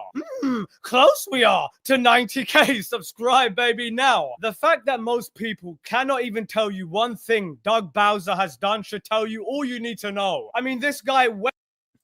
I will agree with that wholeheartedly, bro. I will agree with that wholeheartedly. Like, compare Doug Bowser to Reggie Fils-Aimé. Compare Doug Bowser. It's not even a contest, bro. It's not even a contest. Y'all remember in Dragon Ball Bridge? Y'all remember in Dragon Ball Z Abridged when Popo gives the pecking order? Bro, Reggie Fils-Aimé is Popo. Doug Bowser is the bottom of the pecking order beneath Popo's stool. All right? Reggie Fils-Aimé is Popo. As quietly as he was around. Oh, wait, hold on a second. You can hear him stepping on rakes constantly. Now, Nintendo of America president Doug Bowser steps down. Oh, is this the point in, like, Return of the Jedi? At the end, when everybody starts celebrating, I guess his body was never ready. Oh, no, it clearly wasn't. Look, Doug Bowser is no longer at Nintendo, and he's being replaced by Gabe Newell. Yes, indeed, it's time to make he is still with Nintendo, but he's still with Nintendo till the end of the year. So he hasn't stepped down. He is stepping down. But anyway. Nintendo, great. Again, I'm only kidding. We can only dream of that scenario. But I think it's ironic how a man called Bowser turned out to be the true villain. But now that he's gone, you're not going to see Retro Studios give him a farewell speaking of presentation Reggie, there to he is, Doug baby. Bowser like they did for Reggie. Because Reggie is the only CEO with enough aura and charisma to justify a literal farewell video. I mean, now that I've mentioned it, have you noticed we don't really have a face of Nintendo anymore? Reggie was the face of Nintendo America. Dude, no companies have a Reggie, to be fair. No companies have a Reggie. Like, Sony definitely ain't got a fucking Reggie. Microsoft ain't even about to be a goddamn company anymore when it comes to gaming, or at least Xbox isn't. I love Gabe. Everybody loves Gabe Newell. We all love Gabe Newell. Gabe Newell ain't a Reggie, dude. Gabe Newell ain't a Reggie. He a dope-ass dude. He a bad motherfucker. But he's not a Reggie in terms of like, I'm the face of go fuck yourself, we're the goddamn best. Reggie was a game changer, man. You can maybe say Todd Howard at one point was kind of like a Reggie. God Howard, at one point, he had that sort of same Reggie vibe going, but he fucked that up, bro. And I like Todd Howard, I do, but Todd Howard fucked that up. Man, we need to get some Reggies back in the gaming. Now, I'm not saying that Gabe isn't the face of Valve. Obviously, Gabe is the face of Valve. However, he doesn't have that same level of, like, bow before me, exude charisma sort of thing that Reggie had going on. For a very long time. And this might be low-key one of the bigger issues at current Nintendo. Because think about it, homie. Nintendo is really missing a face and personality with their audience. When we had Reggie and Iwata, we never had that problem because they were such a good team. And because we have these Nintendo executives who don't really appear in Nintendo Directs anymore, along with no in-person events like E3. Exactly. Okay, there we go. Is Leon having a Atreus take here? No, I'm not. Because Gabe had Santa Claus energy. Everybody loves Santa, bro. Everybody loves Santa. Ain't nobody ever gonna say a bad thing about Santa. Just like ain't nobody ever gonna say a bad thing about Gabe Newell. Gabe Newell doesn't have like Reggie had Jack Frost energy, right? Reggie had Jack Frost energy. Gabe has Santa Claus energy. And we need both. I'm not knocking Gabe at all. We need both. But we got to acknowledge that Reggie and Gabe are fundamentally different. Base Schizosaurus. Too far away, and thus the public persona of Nintendo just seems so soulless. It's like they're just there to throw breadcrumbs at you from a million miles away. See, the way I look at it is like this. The Nintendo President of America is there to build rapport and good PR with the fans and the potential consumers. And that's the problem with Mr. Dougie Bowser. He didn't do that. Matter of fact, he was the opposite because he essentially pulled a Don Matrick prior to the Switch. Bro, okay. Demon Carroll says he didn't know about the guy. Here's the dealio. Here's what we're going to do. If we hit tier 3, then we'll do some like Reggie Fils-Aimé highlight clips. All right? Because tier 3, we already going to do the Sunday special. Bro, we will do some like best of Reggie Fils-Aimé clips and like react to those together and shit. Because when you say Reggie like he actually cared, Reggie was the fucking man. Let's hit tier 3 and let's do some Reggie nostalgia, boys. Launch by telling people to stick with the old hardware if they can't afford Switch 2. Yeah, that was a really brain-dead move, Bowser. See, every time you would see him, it would never go over well with the gamers. He caught a ton of heat for that, and fortunately for the rest of us, that is what everybody will remember him for. And then you add in the fact that he was a former president at EA. He never really stood a chance, especially compared to Reggie. This geezer had no balls. I mean, his head looks like a bull, but he had no balls to stand up for the consumer, and that's something the Nintendo of Japan do not respect. You compare that to somebody like Reggie. Reggie is the reason Wii Sports was a pack-in game for the Wii, or why Wii Sports we 75 away from tier 3. Thank you, Dad. Controller. These are things the Nintendo of Japan was super against, and they respected Reggie's actions for fighting for the consumer, and that helped propel make the Wii a huge success in the United States of America. No. Let's not. A huge success is an understatement, guys. Huge success is an understatement. Reggie made the Wii The second highest selling console of all time after the PS2. Let's be real, ain't nothing ever gonna let me touch the PS2. I think the Switch actually outperformed the PS2. I could be wrong. I know the Switch eventually outperformed the Wii, but dude, when the Wii was the second highest selling console of all time after the fucking PS2. That was Reggie, bro. That was Reggie. Whether you like Reggie or not, he fought for what he thought was right for the American market, something Doug Bowser will never ever do in his life. See, the thing is, Dougie Bowser could have made an attempt to be somewhat likable. Instead, he's somewhat worse than Bowser in-game. I mean, wow, how do you do that? I mean, someone might ask, isn't it mainly the executives from Japan that makes all of these controversial decisions from Nintendo? And to be honest, that's a really fair question. On one hand, you could say that he's the president of Nintendo America, and it is he who decides the price hikes in America. For example, the pricing of the Switch 2 in North America. After all, at least in his own words that came out of his own mouth, he was defending it as if he was the one that perpetrated it. Or you could believe that Nintendo of America does literally nothing of any importance whatsoever. They pretty much just which would be bullshit. The idea that Nintendo of America or insert blank of America in any company that's foreign, why would they exist if they didn't have important shit to say, if they weren't in on certain business decisions, if they were not if they didn't have active roles, then what would even be the reason for them to exist? So yes, no, Nintendo of America obviously has shit that's going on in the pipeline that comes with, the decision making. And let's be real, Nintendo of America be a problem. Because if you remember about a year and a half or so ago, Nintendo of America put out a hiring position for a DEI consultant. That's the thing. Y'all, I covered it. Maybe y'all remember it, maybe you don't. Nintendo of Japan didn't do that shit. Nintendo of America did. So yeah, clearly they got some differentials in what's been going on. Distribute and advertise. No. DS doesn't count, Ball. DS is not a console. It's a handheld. I'm talking about exclusively consoles. Because, yeah, DS obviously would have been number 2 otherwise. But no, that's why I said consoles.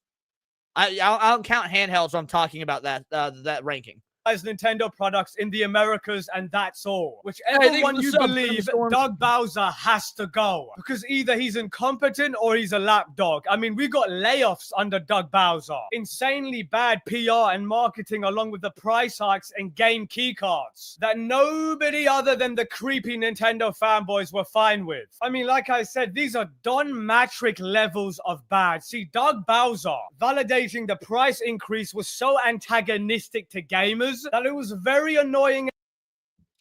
What's the lore for 2 bangers as Nintendo's been anti-consumer since the 1980s? First of all, I'm going to get you your clip, and then we're going to argue about this. So, you know what? Let's give you a clip. Actually, you know what? I got the perfect one for this. I got the perfect one. Women fucking having opinions and shit. Yes and no. Yes and no. When you say anti-consumer, it depends on what you mean.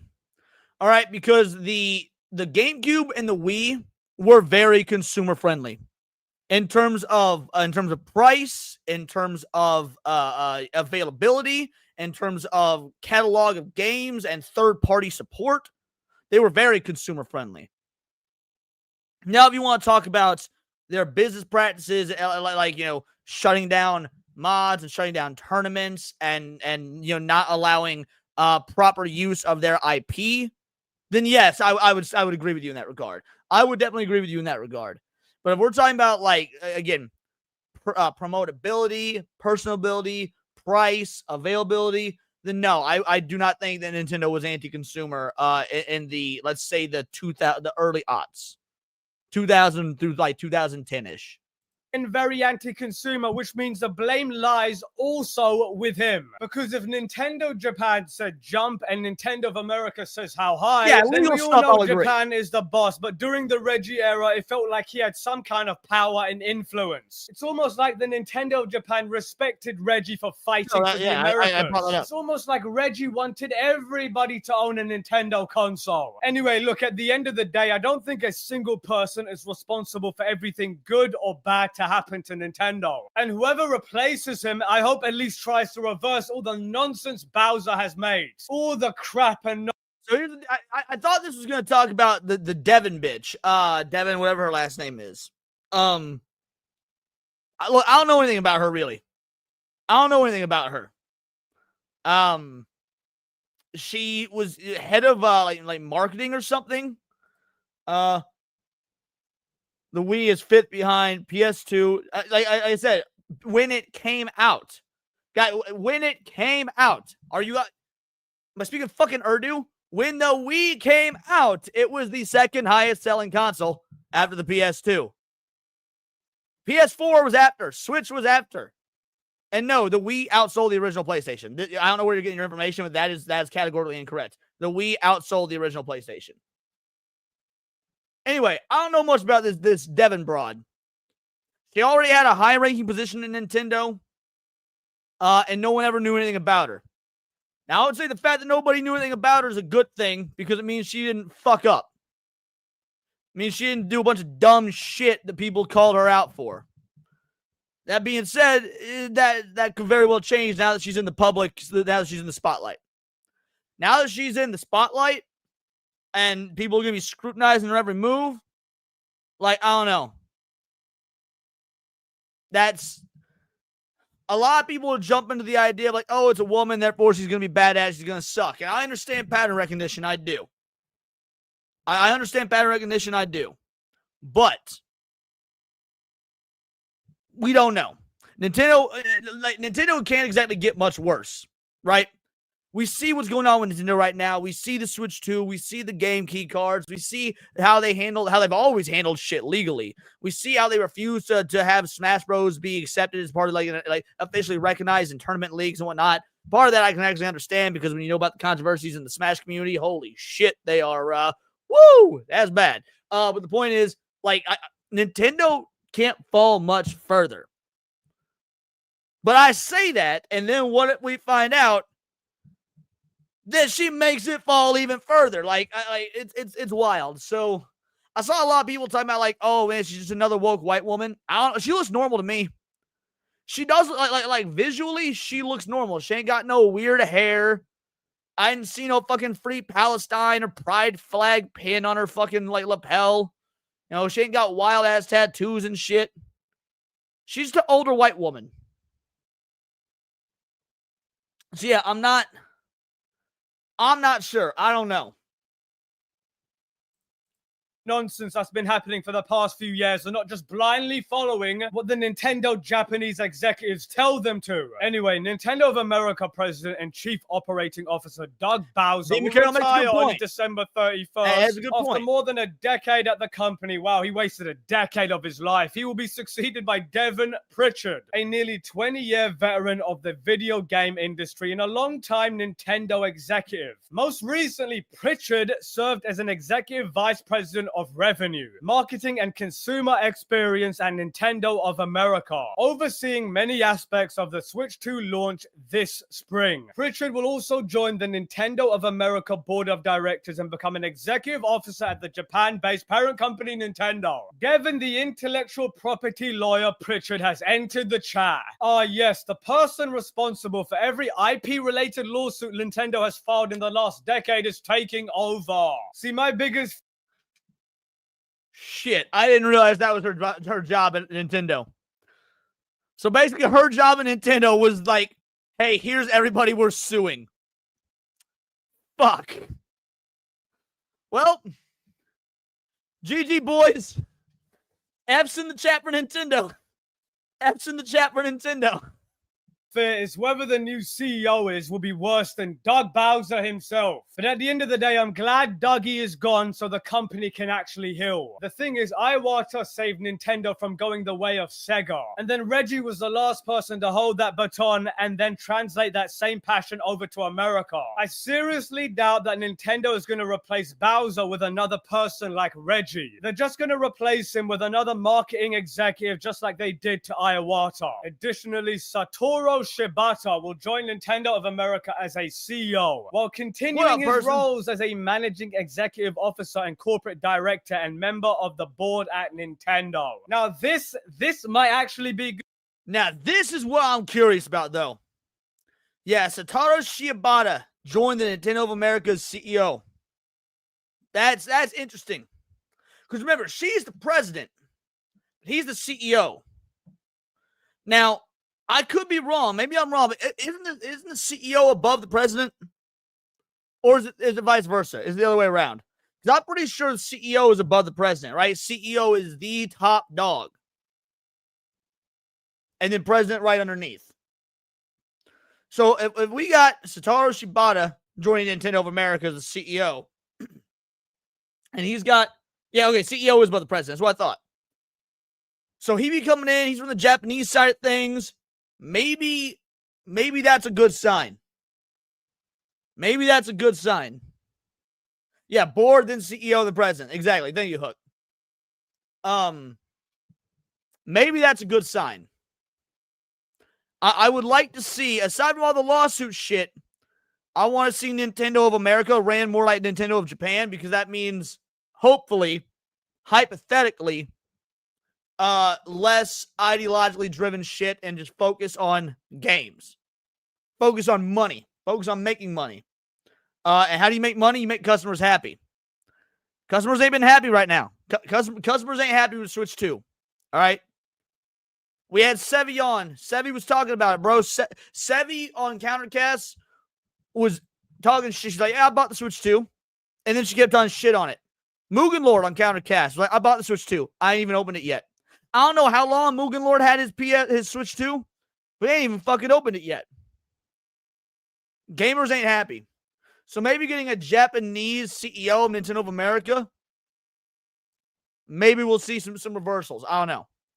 Good news, because Shibata used to be the president of Nintendo of Europe from 2000 to 2018. Europe had way better prices and special editions than the US during this time. It sadly returned to normal when the Switch came out for the most part, but this guy did a lot for the EU market. This Shibata guy is already in his 60s. He'll be a good last part to his career before he retires, if he does right by the consumers. I mean, at least he seems more personable Hey, than thank you for the subscribe, Bowser. Edward. On a side note, a Final Fantasy Remake director pleads with the fans to accept controversial Switch 2 game key cards. No, I refuse.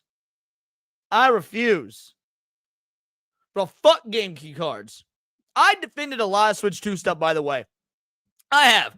I've been called a Nintendo shill out the ass for defending some of the Switch 2 stuff. It's because I like my arguments to be logical and consistent. I do not think the Switch 2 is like blanket bad. I think there's bad and I think there's good. And apparently acknowledging the good makes you a fucking Nintendo shill, even though I haven't even bought a fucking Switch 2. And I won't until there's a mainline Zelda game or a mainline Smash Bros. Game, one of the two. So that being said, yeah, no, fuck key cards. Fuck key cards. No, you can screw off. Game key cards will never be accepted, you moron. I tell you right now, I don't trust any developer who talks positively about game key cards. Naoki Hamaguchi, director of Final Fantasy Remake series, has weighed in on game key cards for the Switch 2. Yes, I've heard the reactions of various Nintendo players to game key cards. I can certainly understand their perspective. I can understand what might bother them. They might not like it, but I really do. But among developers, the discussion about format might be a little different than what the fans expect. You know what's funny? Every time I hear these developers, I'll be real, I don't care about the talk amongst developers. I don't. I want to make this crystal clear. I do not care about the talks amongst the developers. You want to know why? The talk about what the fans want is more important. Because these developers don't have jobs if their games don't sell. How do their games sell? By pleasing the fans. The fans are the ultimate boss at the end of the day. We are the boss.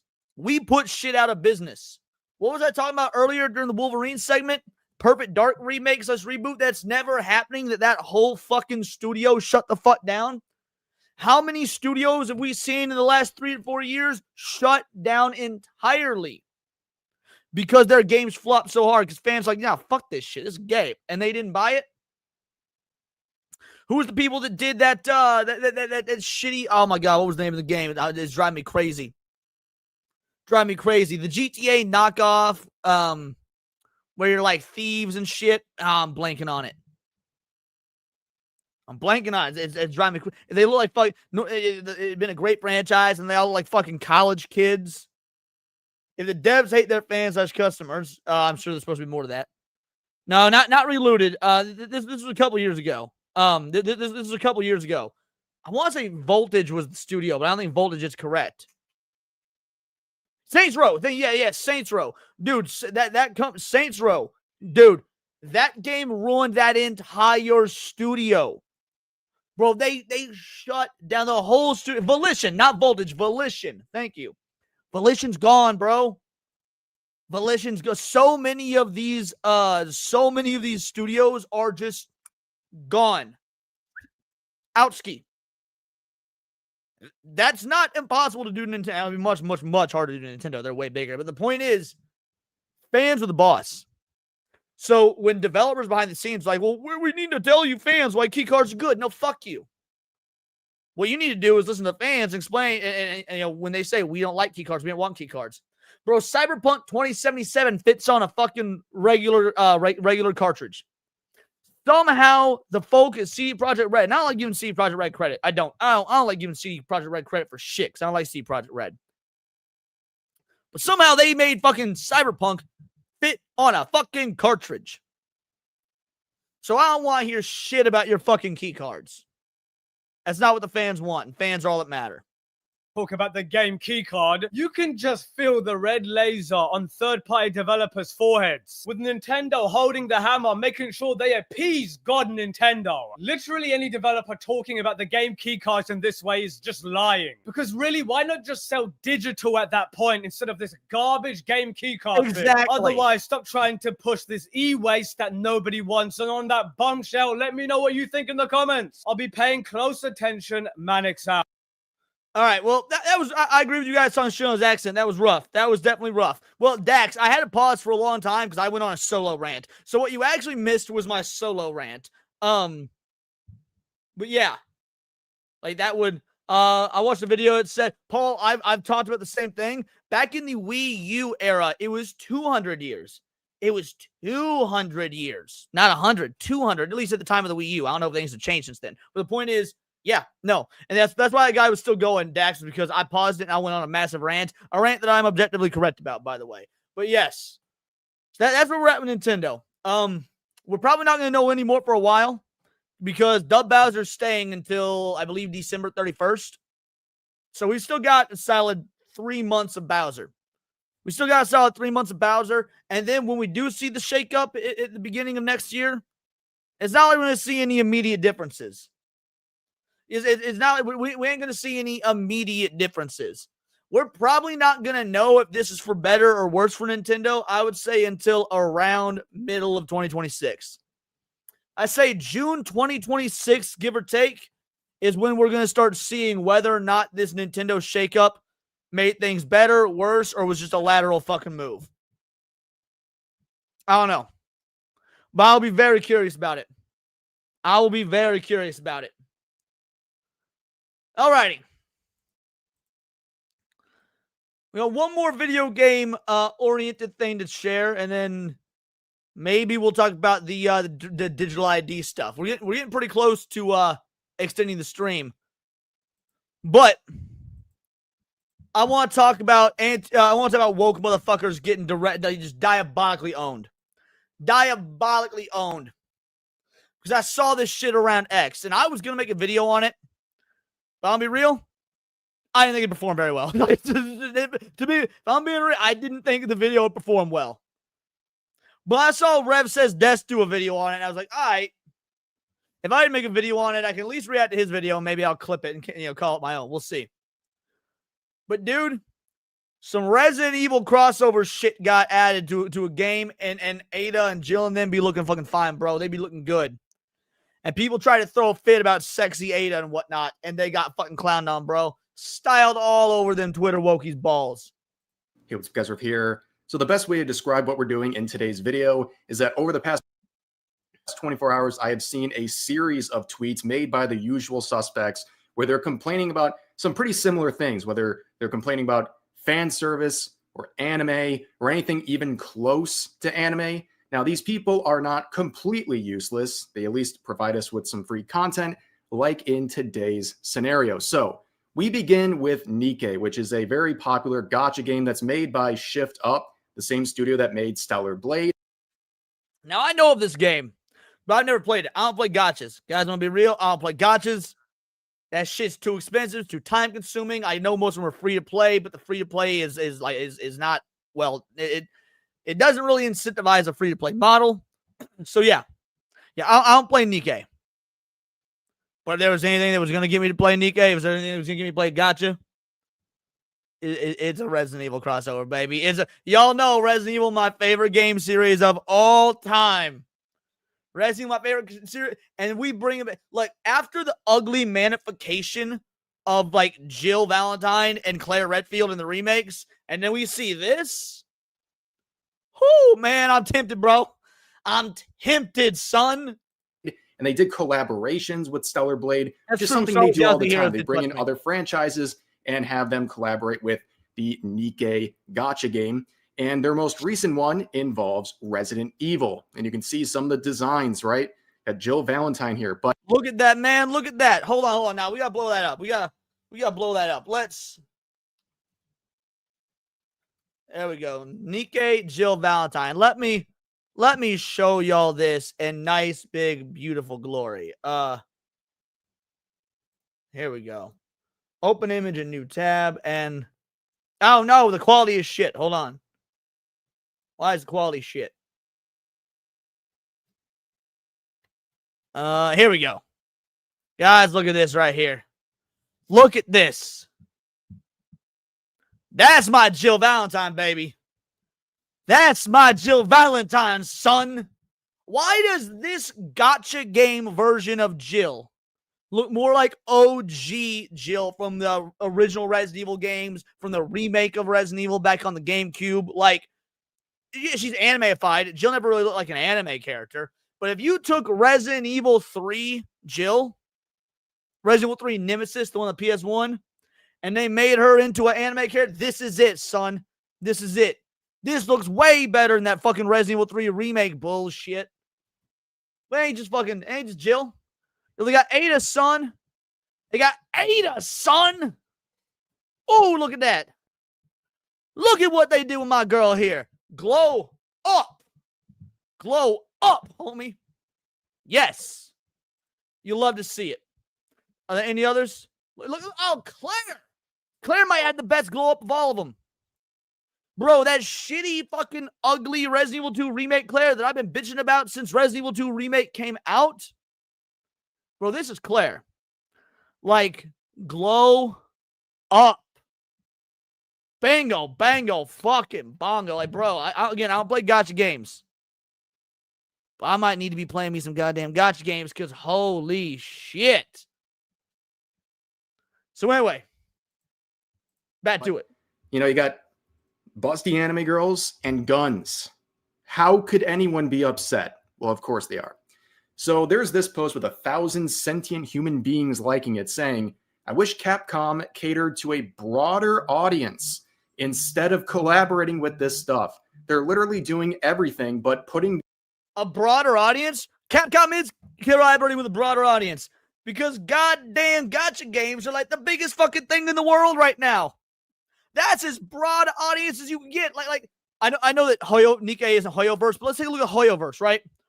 Hoyoverse pretty much runs the gaming industry right now, okay? Hoyoverse pretty much runs the gaming industry. Dude, gacha games are the thing right now. They have been for a while. This is about as broad as you can make. Say what you mean, man. Say what you mean. Instead of saying broader audience, talk about ugly broads. You want Resident Evil and you want Capcom to cater to ugly broads. Well, fuck that shit. Fuck that shit. If you an ugly broad, I don't want you playing Resident Evil. Resident Evil is not for the uggos. Unless you want to play as the hot bitches and wish that you were them. But if you an uggo and you want the characters in Resident Evil to like you, go fuck yourself. I don't want you in the game. I don't want you here. I don't want you around me. Go watch the live action movies and pretend they're quality, you fake fucking fans.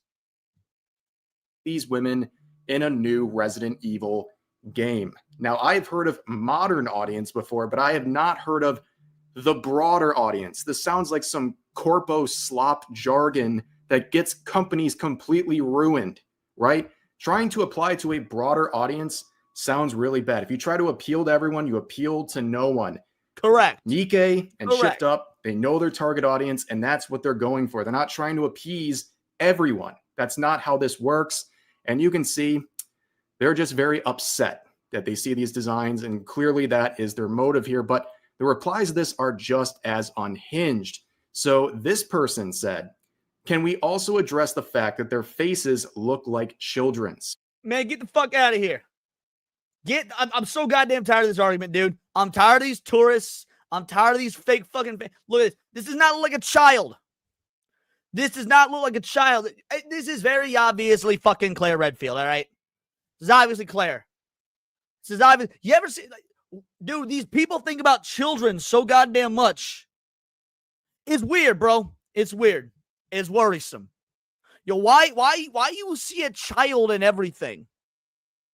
Why you see a child in everything? What's on your hard drive, bro? What's on your hard drive? You want to know what's on my hard drive? Nothing to do with goddamn children, because I'm not a fucking weirdo. It just looks like an anime Jill, guys. Looks like anime Jill. Looks like Android 18. Looks like if it looks like if Android 18 was cosplaying Jill Valentine. Let me tell you, Android 18 don't look like a goddamn child. What the fuck? These people are deranged. These people are unhinged. Said this looks like a child? What are you talking about? Why you see children everywhere you go? Hard drive check, wood chipper. As opposed to I see this, I think wood, and it would make me chipper. Goddamn. So this totally sane individual saw designs like this and immediately thought of children. It's an incredible self-report that keeps happening over and over again with these people on social media. You can see their bio. Disrespect any of the Resident Evil women and you will start coughing in 3 days. Now that's interesting. I've seen a lot of threats, and we'll see some threats today, but I've never seen one in the bio. Like, you're 28 years old, fuming over Resident Evil characters and the disrespect they're getting. Like, you're too old for this, okay? Why don't we talk about the disrespect of what they did to Jill Valentine in the Resident Evil 3 remake, right? Why don't we talk about that disrespect? How they took Resident Evil's best girl, how they took an actual example of a strong female character, something these fucking clowns claim to want so goddamn much, strong female characters, right? You take Jill Valentine, in my opinion, the ultimate strong female character in all of gaming history, right up there with fucking Samus Aran and Lara Croft. What did they do to her? They turned her into the most girl boss, unlikable cunt in the fucking franchise, bro. That's disrespect to the Resident Evil characters. Get the fuck out of here, V. But here's another one. You expected comments like this. Oh, this is a gooner game. Young people discovering the word gooner is one of the biggest mistakes I think that's ever happened in the history of mankind. Anything they see with a hint of sexuality to it, they call it a gooner game or what have you. Like if you have a functioning libido. Which, by the way, by those standards, original Resident Evil is a gooner game. Because guess what? Resident Evil got fucking jiggle physics. When you beat certain characters or when you beat the game with certain time limits, you get sexy outfits for characters, bro. Dude, look, this was Resident Evil 5. All right, hold on. Let's do some research. This is my Jiraiya from Naruto moment because this is for research purposes. We got Sheva Alamar Fairy Tale. Guys, this is from motherfucking Resident Evil 5, which is in 2008 or 2009, somewhere around there. Look at that, baby. Look at that. We gooning, son. We gooning. We gooning all day. Look at, we got hot black chick with a gun and titties. We got some fucking jungle fever up in this bitch. All right? So now, Resident Evil been gooning from the jump, bro. You fucking fake new fans that never played a Resident Evil game in your life. You can get started in the streets of the PS1 like your boy. Go fuck yourselves. You're a gooner in the eyes of these people. It's very, very strange. But of course, as always, with all these types of posts, they're a hypocrite. They're a big fan of Deep Space, which is basically the reverse, right? It's the guys being sexualized in that game, which according to these people is like, it's like ethical gooning or something, because it's male characters being sexualized. So therefore, it's totally fine and safe. We got to talk about this. We got to talk about the uglification of these characters. We got this comment right here. It says, Claire looks hot in the Resident Evil 2 remake. Hold on. All right, let's take a look at this. Let's take a look at remake Claire versus the original Claire. All right, let's talk about this. Give me one more. Here we go. What's a good comparison shot? Here we go. This is a good comparison shot. Which version of Claire is the ugly one? We got the remake here. We got the original. Then we got this one from I believe this is not Outbreak 2. That was the fucking PS2 game. The goddamn DS games. I don't remember the names of them. The DS games. But either way, bro, look at this. This fucking weird ass nose, these weird ass lips. Now look at this. That's feminine. That's clean. All right, dude. Remake Claire is a fucking uggo, dude. Remake Claire is an uggo.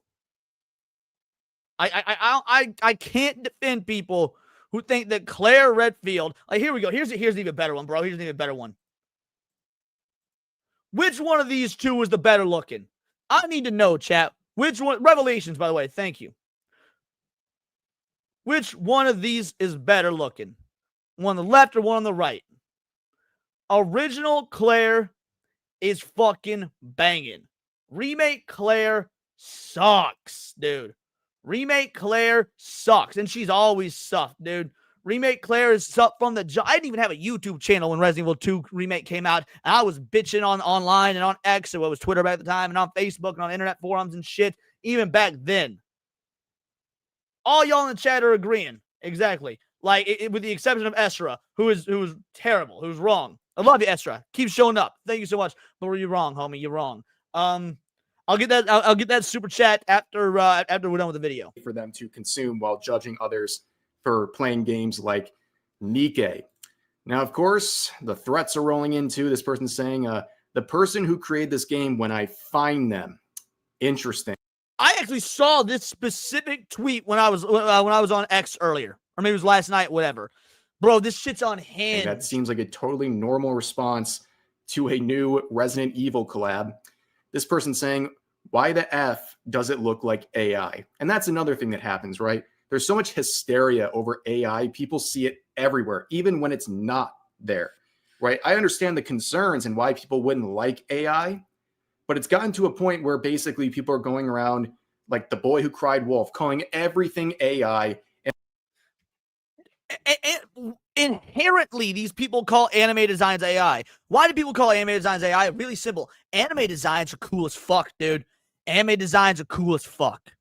So if you can't draw anime and you've always wanted to see yourself as an anime character or some shit, you went to Grok or you went to ChatGPT, you threw up a picture of yourself, you said, redraw me, but as an anime character. That doesn't mean AI invented anime, you dumb twats. And oftentimes getting people canceled when they're innocent. I can't tell you how many artists I've seen accused of making AI when that's not what they did. And they get jumped, attacked, and people hold on to that reputation for a very long time, even if the clip. And I'm going to say it. I've said it before, and I'll say it again. I've seen AI art way better than these fucking Twitter artists' shitty art. Like, oh, that was made with AI. Here's my real art. Yeah, well, guess what? Your real art fucking sucks. Your real art sucks, bro. I wouldn't hang that shit on my goddamn fridge. And you're wanting to charge $700 fucking dollars for your commissions open? Fuck you. I'll use AI. Your art sucks, kid. Claims are disproven, which they are most of the time. But anyways, let's move on to the next topic. So this tweet was like ground zero for a lot of terrible takes and insanity. So it's basically saying fan service is a necessity for the medium to thrive, like it or not. with a picture of Marin Kitagawa. Agreed, by the way. Agreed. Fan service is a necessity for anime as a medium. Now, that doesn't mean every anime is going to have it. There's plenty of fucking anime that don't have fan service, all right? However, it is part of the core idea of what makes anime. So, by and large, it is necessary because it is one of the things that makes anime. Same for video games, mind you. Resident Evil has always had fucking fan service. When you beat the game and you unlock like the sexy nurse outfit or the all leather outfit for fucking Jill, that's fucking fan service. Add some goddamn replay value to the games, which helps it survive. From My Dress Up Darling, we'll talk about her in just a second. But to this claim, I don't think fan service is necessary for an anime to be good. There's plenty of anime out there that No, it's not necessary for an anime to be good. That's not what this is saying. It is necessary for the medium of anime because it is intrinsically part of the identity of anime as a whole. Doesn't mean every anime needs fan service because it doesn't. There are plenty of anime out there that are great that don't have any fan service. That's not the claim being made here. Have any fan service and they're just great. But the idea is that you shouldn't be going after series that have fan service. If you don't like it, just don't watch it. These creators should have liberty to do this if they want. And it's obviously a pretty big staple in anime, but people were very upset about this character in particular. There was a quote being used over and over again by many different people. I don't know who censored this. If Rev censored this, that's retarded. If Rev censored this, it's fucking Maureen and she's wearing a bathing suit and it's fine. She a hottie with a body, all right? I just finished season 2 of My Dress Up Darling literally last night. God damn, I love that anime so much. I love it so much. So far, it is easily my #1 anime of 2025. I fucking, just like the first season. The first season actually was my second favorite anime of the year. It came out 2023 or whatever it was, 2022. But anyway, it didn't need to be censored. This is safe for work. This is fine within YouTube's guidelines. She's wearing a fucking bathing suit. Christ, this is retarded. Saying that sexualization in anime is deeply rooted in misogyny. And this user points out, of course, that My Dress Up Darling is actually written by a woman, which is something they're trying to wrangle their brains around in the quotes here, saying she has to draw her 15-year-old character naked so men will read her manga. Spoiler, it's still rooted in misogyny. That's right. If a woman sexualizes her own character, it's rooted in misogyny because she has to draw it that way in order to get anyone to pay attention. It's funny how these people are trying to fight misogyny, and they are the most misogynistic people ever. Like, this person believes that there's no reason a woman would ever do something like this unless it's to get the approval of men. Very strange stuff. And also, this tweet has somehow 29,000 likes, and this account has 22 followers. Like, I'm sorry, their follower count has not. Botted likes, son. Botted likes. Like, if you got a tweet that blows up, like, look, I've only ever had like 2 or 3 tweets that have ever gone viral. And what I consider viral is getting like, give or take like 100,000 views or more. I've only ever had like 2 or 3 tweets that ever went viral. And when that happens, your followers shoot up. I went from like 700 followers to like 1,000. Now I'm sitting at like 1,600. Why? Because every now and again you get a tweet that blows the fuck up. You get a lot of followers from that shit, dude. You get a lot of it. I had to turn fucking notifications off of my phone because that shit was just blowing the fuck up. Botted likes. It's dead internet theory shit. They went out and either they bought likes or someone else bought likes for this post or whatever. But look at this ratio. This is fake. This isn't real. When you see people, if you're surfing the web and you see people that have these brain dead, liberal, lefty, retarded, anti-fan service, anti-sexualization, misogynistic, sexist takes, take a look at the likes, take a look at the amount of comments, see if they're roughly comparable. You know, if you got like 10,000 likes, there should probably be, a good 2,000 or so comments. If there's not, that shit's fake. Then you look at their fucking follower count. If they've got 50,000 followers, but you scroll through and every single tweet, here's a good indicator. If every single tweet they've ever made is a viral tweet, botted fucking likes. Oh yeah, the verification status is another good point. The verified account status is another thing to look at. Moved. Like, that doesn't happen if you have a legitimate, organic, viral tweets, but this is Twitter. This happens all the time. But then there's another person trying to do another chess move here where they say, MFs versus the concept of internalized misogyny and the idea that just because a woman chooses to do something doesn't mean it's good or not an issue. Choice feminism rhetoric at its finest. So now we're moving on to internalized misogyny, another great phrase brought into today's arena. But someone would reply saying, okay, but what's misogynistic about this? How is a woman who likes drawing do misogyny? And they say, she's sexualizing her underage character, keyword character, to cater to a specific audience. Let's not pretend we don't know who that audience is. So Maureen is not an overly... By the way, let's talk about this idea for a moment. The sexualization of a character, for one, who gives a fuck, they're not real.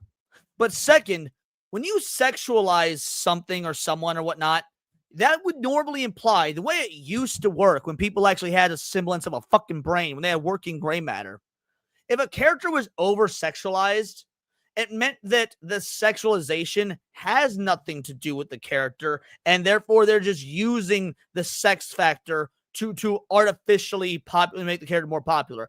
A character like Maureen, her looks, her body, the whole nine, is part of the character. It's part of what makes her her. She wants to look good in cosplay because she wants to be a professional cosplayer. So yes, her looks are going to intrinsically be part of the character because it's part of her wants, her desires, her fears, everything her character revolves around. So it's not even over-sexualization because it is in line with the archetype, with the motivations, with what the defining factors of the character as written. I guess they're insinuating predators, so that's a pretty lofty accusation. I don't think those type of people are looking to Maureen Kitagawa. But anyways, this is their delusions. And they say, not going to go into full detailed analysis right now because of the Twitter character count, but that one fact alone should be reason enough. Yeah, I have this very deep and serious claim, but I don't have time to explain this to you, you common This right people, here, you Paul. common folk. You wouldn't understand my detailed analysis that backs up my delusional insults Agreed, and claims Melissa. and accusations, quite frankly. Yeah, you could have just made a follow-up reply. So character limit, I mean, are you serious? Is that why you can't explain your insane position? But we're moving on to the third and final topic of this video. The never-ending debate about Rebecca from Cyberpunk continues, where this lolly character, by all definition, is being called not a lolly. So people can ethically consume this anime. But we saw this reply. It's like a long discussion, but this person says, but Rebecca doesn't have the personality or look of a lolly. She's just a typical short and extroverted woman. 8,700 likes. I can't When in speak to this reality- too much. I haven't watched Cyberpunk. Frankly, I don't really have much of an interest in Cyberpunk, so I don't know about this character. I don't know if it's a lolly or not. So, chat, I'm gonna leave it to you. Let me know if this Rebecca character is lolly. Now, mind you, I don't care about lolly. I don't, because again, it's art. It's fake. I find people that goon to lolly shit to be fucking weird, but I don't care about lolly as an art style. I don't care about people that like lolly shit or whatnot in terms of like, do they appreciate the art style? Things that it's, no, I don't give a fuck. It's not real. It's fucking fiction. I can separate fiction from reality. All right, so lolly, she's a lolly. She's a lolly. The creators called her lolly. Okay, fair enough. Again, I wasn't saying she wasn't or whatnot. I don't know. I've never seen this anime. The studio who made the anime refers to Rebecca as a lolly. These people look you dead in the eyes and say, the Japanese studio that made this anime is wrong and I'm right, based on my misunderstanding of a very basic term that just means short, petite with cute aesthetics. That's all it is. There's nothing to do with. See, that is correct. That is objectively correct. Lolly does not mean child. Lolly does not mean child. Yes, correct. So by that metric, fair enough. Just looking at this one photo of the character, yeah, fair enough. I would agree. This is a lolly character. With age or anything else these people are trying to talk about. It's pretty insane, but of course, we also have a recent tweet from the Cyberpunk Edge Runners official account referring to her as a lolly. Once again, this was swiftly deleted because people were going absolutely insane inside of the replies. People Wait, they deleted their own tweet calling her a lolly, or is he saying this follow-up tweet by some rando deleted it because they couldn't fall back on anything after the Edge Runners Twitter account acknowledged it's lolly? were making threats. I mean, this was all within minutes. So they eventually ran that back and changed out the term and got rid of it. And yeah, it's because they probably didn't want to deal with a bunch of psychopaths on social media freaking out over a word. Again, a word that's used by the studio that produced the anime. These people look you in the eyes and say, these people are wrong. The creators from Japan, they're wrong. I'm right. Twitter users, man, they're absolutely exhausting. But that's just a small tidbit of all the crazy tweets. I've seen a lot of them involving anime. There's a flare up. There's something going on. People are real angry about this stuff. Exactly. As of late. I mean, they've always been angry, but they're a little extra angry as of this week. But anyways, that's going to do for this video. As always, feel free to share your thoughts about today's topics in the comment section down below. Hope you guys enjoyed the video, and I'll see you next time. Yeah, based. Excellent video. Excellent video. Yeah, that was awesome, dude. Fuck these people. That I'm, and this is what I'm worried about. When I say that, you know, Japan is in danger, the anime is in danger, it's because of shit like this, and because people like this are being listened to in the Japanese, in the industry. Okay, when you've got people like Erika Ishida, who's, you know, the screenwriter for Bocchi the Rock, and she's actively talking about how she's raising her 2-year-old son to be genderless and has been doing it for years now. When she talks about actively changing the source material because she thought that, oh, these characters are being sexualized and that's tantamount to real violence.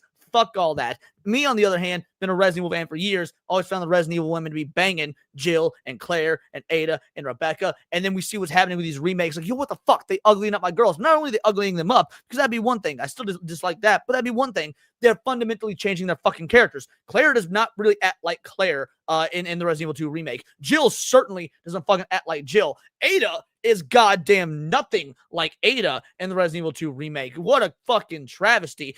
I would say it's even worse in the Resident Evil 4 remake. Like, I haven't played Ada's storyline because I don't really like the Resident Evil 4 remake, but Ada's appearances in Leon's storyline in the Resident Evil 4 remake, Jesus fucking Christ, may as well be an entirely different character. The only similarities is that they're both Asian. But you know what? She didn't even look like that hot of an Asian compared to her original model. The fact of the matter is, these people are a cancer. This is why I go so hard on the we need to gatekeep, because these sort of people are going to be having influence at some point or another, whether it be because they make YouTube videos or tweets or not, and they blow up, and the Japanese media looks at that and says, well, looks like this is what the global market wants. Maybe we should start giving more of this, or maybe because they're actually infecting the Japanese industry itself, like with Erika Ishida. It's a goddamn travesty. And let's talk about this lolly shit for a sec.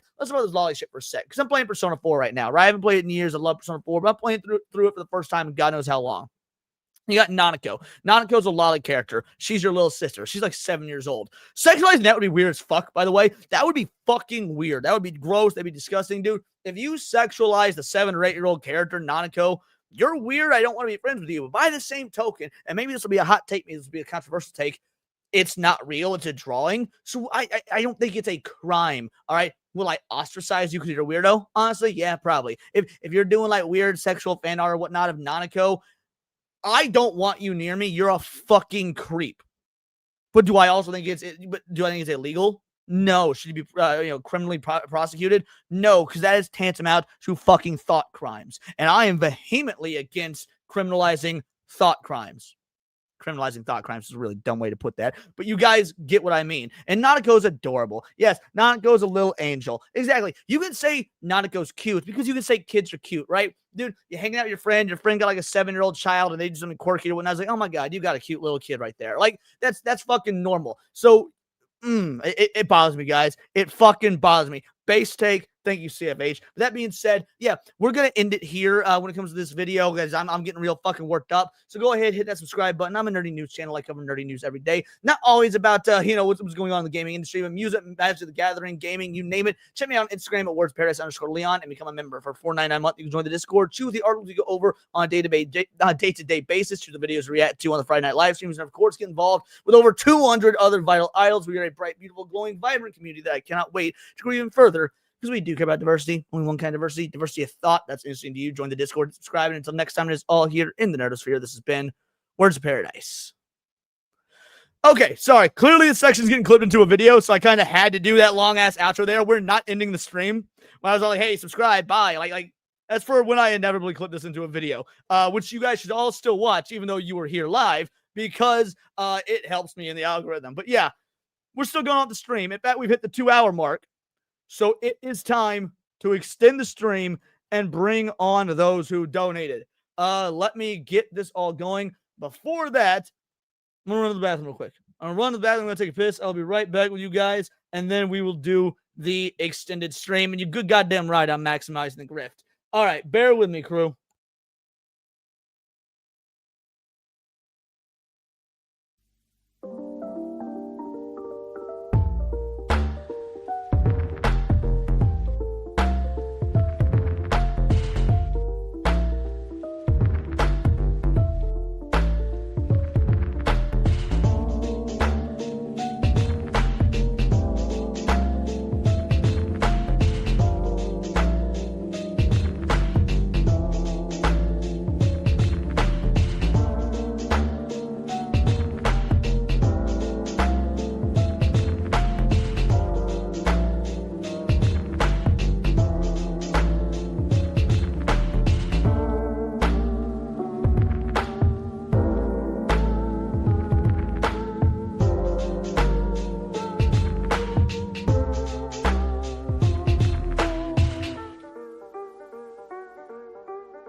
All right, we back. We back in this bitch.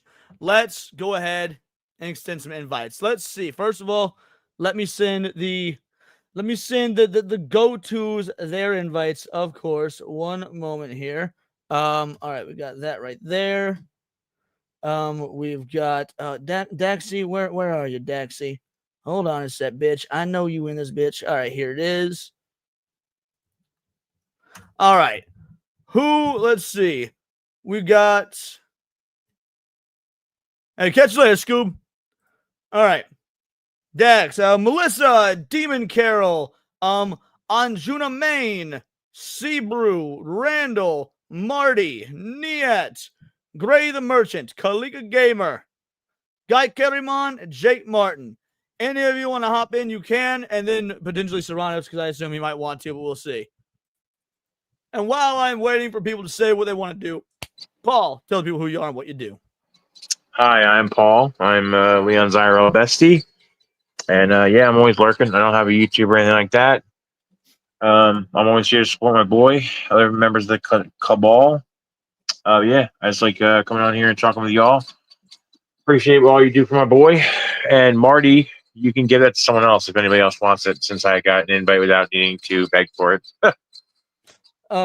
Guy Kettermon said, here, I will send you the link. And while I'm doing that, Dax, best mod on the whole damn land. Tell the people who you are, what you do, the whole nine. Hey, everybody. Welcome to the Neon extension for the night. Whoa, wowie zowie. Hit tier 1 like fucking 5 minutes in. Love to see it. Damn, it's been a hype night talking about So Long Gay Bowser and more Rev reactions. I've been loving it. So let's keep the party rolling. I completely agree. I've sent out a couple more leaks. Kalika should be joining us in a bit. I got Kerrimon I sent a link to as well. So I'm scrolling through to see if anybody else wants to come in. And in the meantime, let's see. I do have a few things for us to go over there. Thought I had one of those 10-minute ads for a moment. It says, welcome back. What up? What up? All right. I think that is pretty much everybody for the time being. I'll go ahead and send Serranos link as well. Go Kerriman is in the house. What is up? Is this your first time on? Because last time we had technical difficulties, didn't you? This is my first time. Well, welcome, bud. Tell people who you are, what you do, the whole nine. Just Gal Kerriman. I don't have a channel, so yeah. That's a-okay. That's this open invite, open floor discussion portion is this is just a way to to reward you guys for being fucking awesome and having a more intimate discussion than just between the chat. So that's A-okay. You don't have a channel or anything like that. All right, let's get into, you know what? Let's talk about this. I think this can make for a good discussion. I definitely bet that Serrano's will be on here to talk about this in just a moment because we're gonna talk about video games causing violence. We're gonna talk about goody. That's bullshit. So before and Kalika, go ahead and tell the people who you are, what you do, the whole nine. My name is Kalika Gamer. I have a YouTube channel. Kind of having to put that on the sideline because like it's not necessarily that money's tight, it's just time's tight for me right now. So yeah.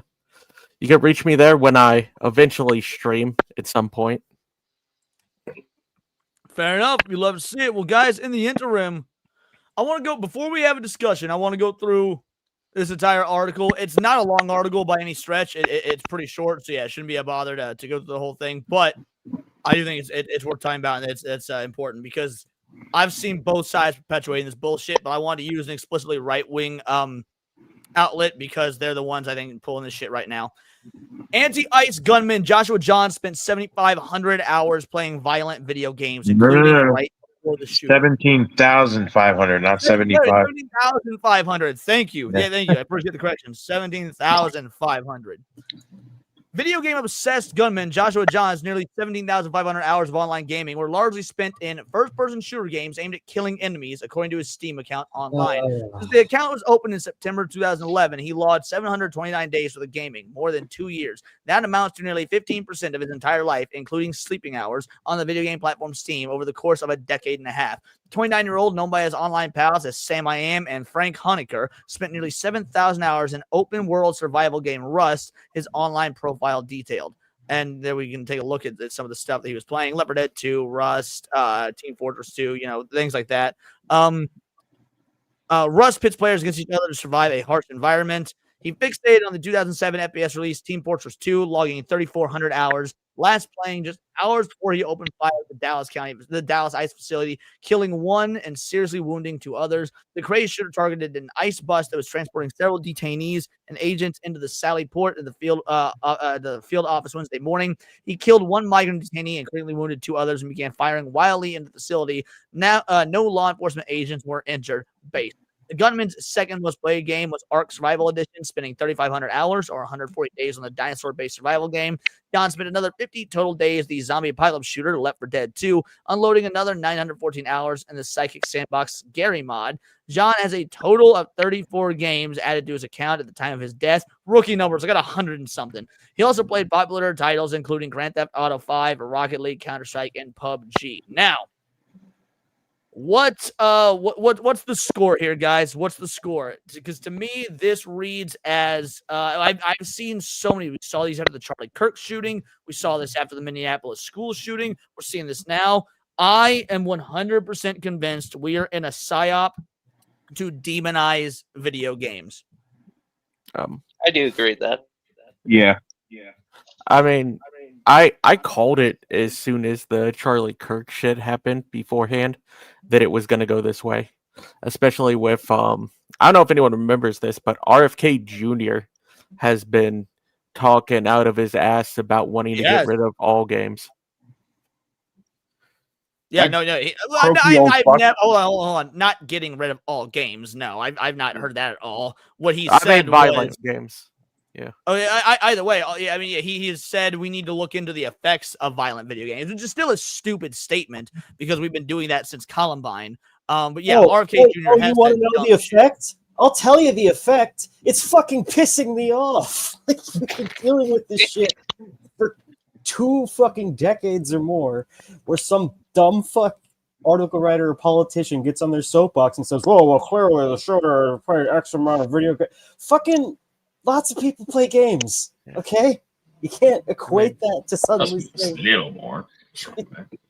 It's. I don't even need to go into it. It's bullshit. You don't know what the deal is. What up, Serranos? What? But I knew from the moment that I was like, okay, once we start this, he's gonna hop in. What's your take here?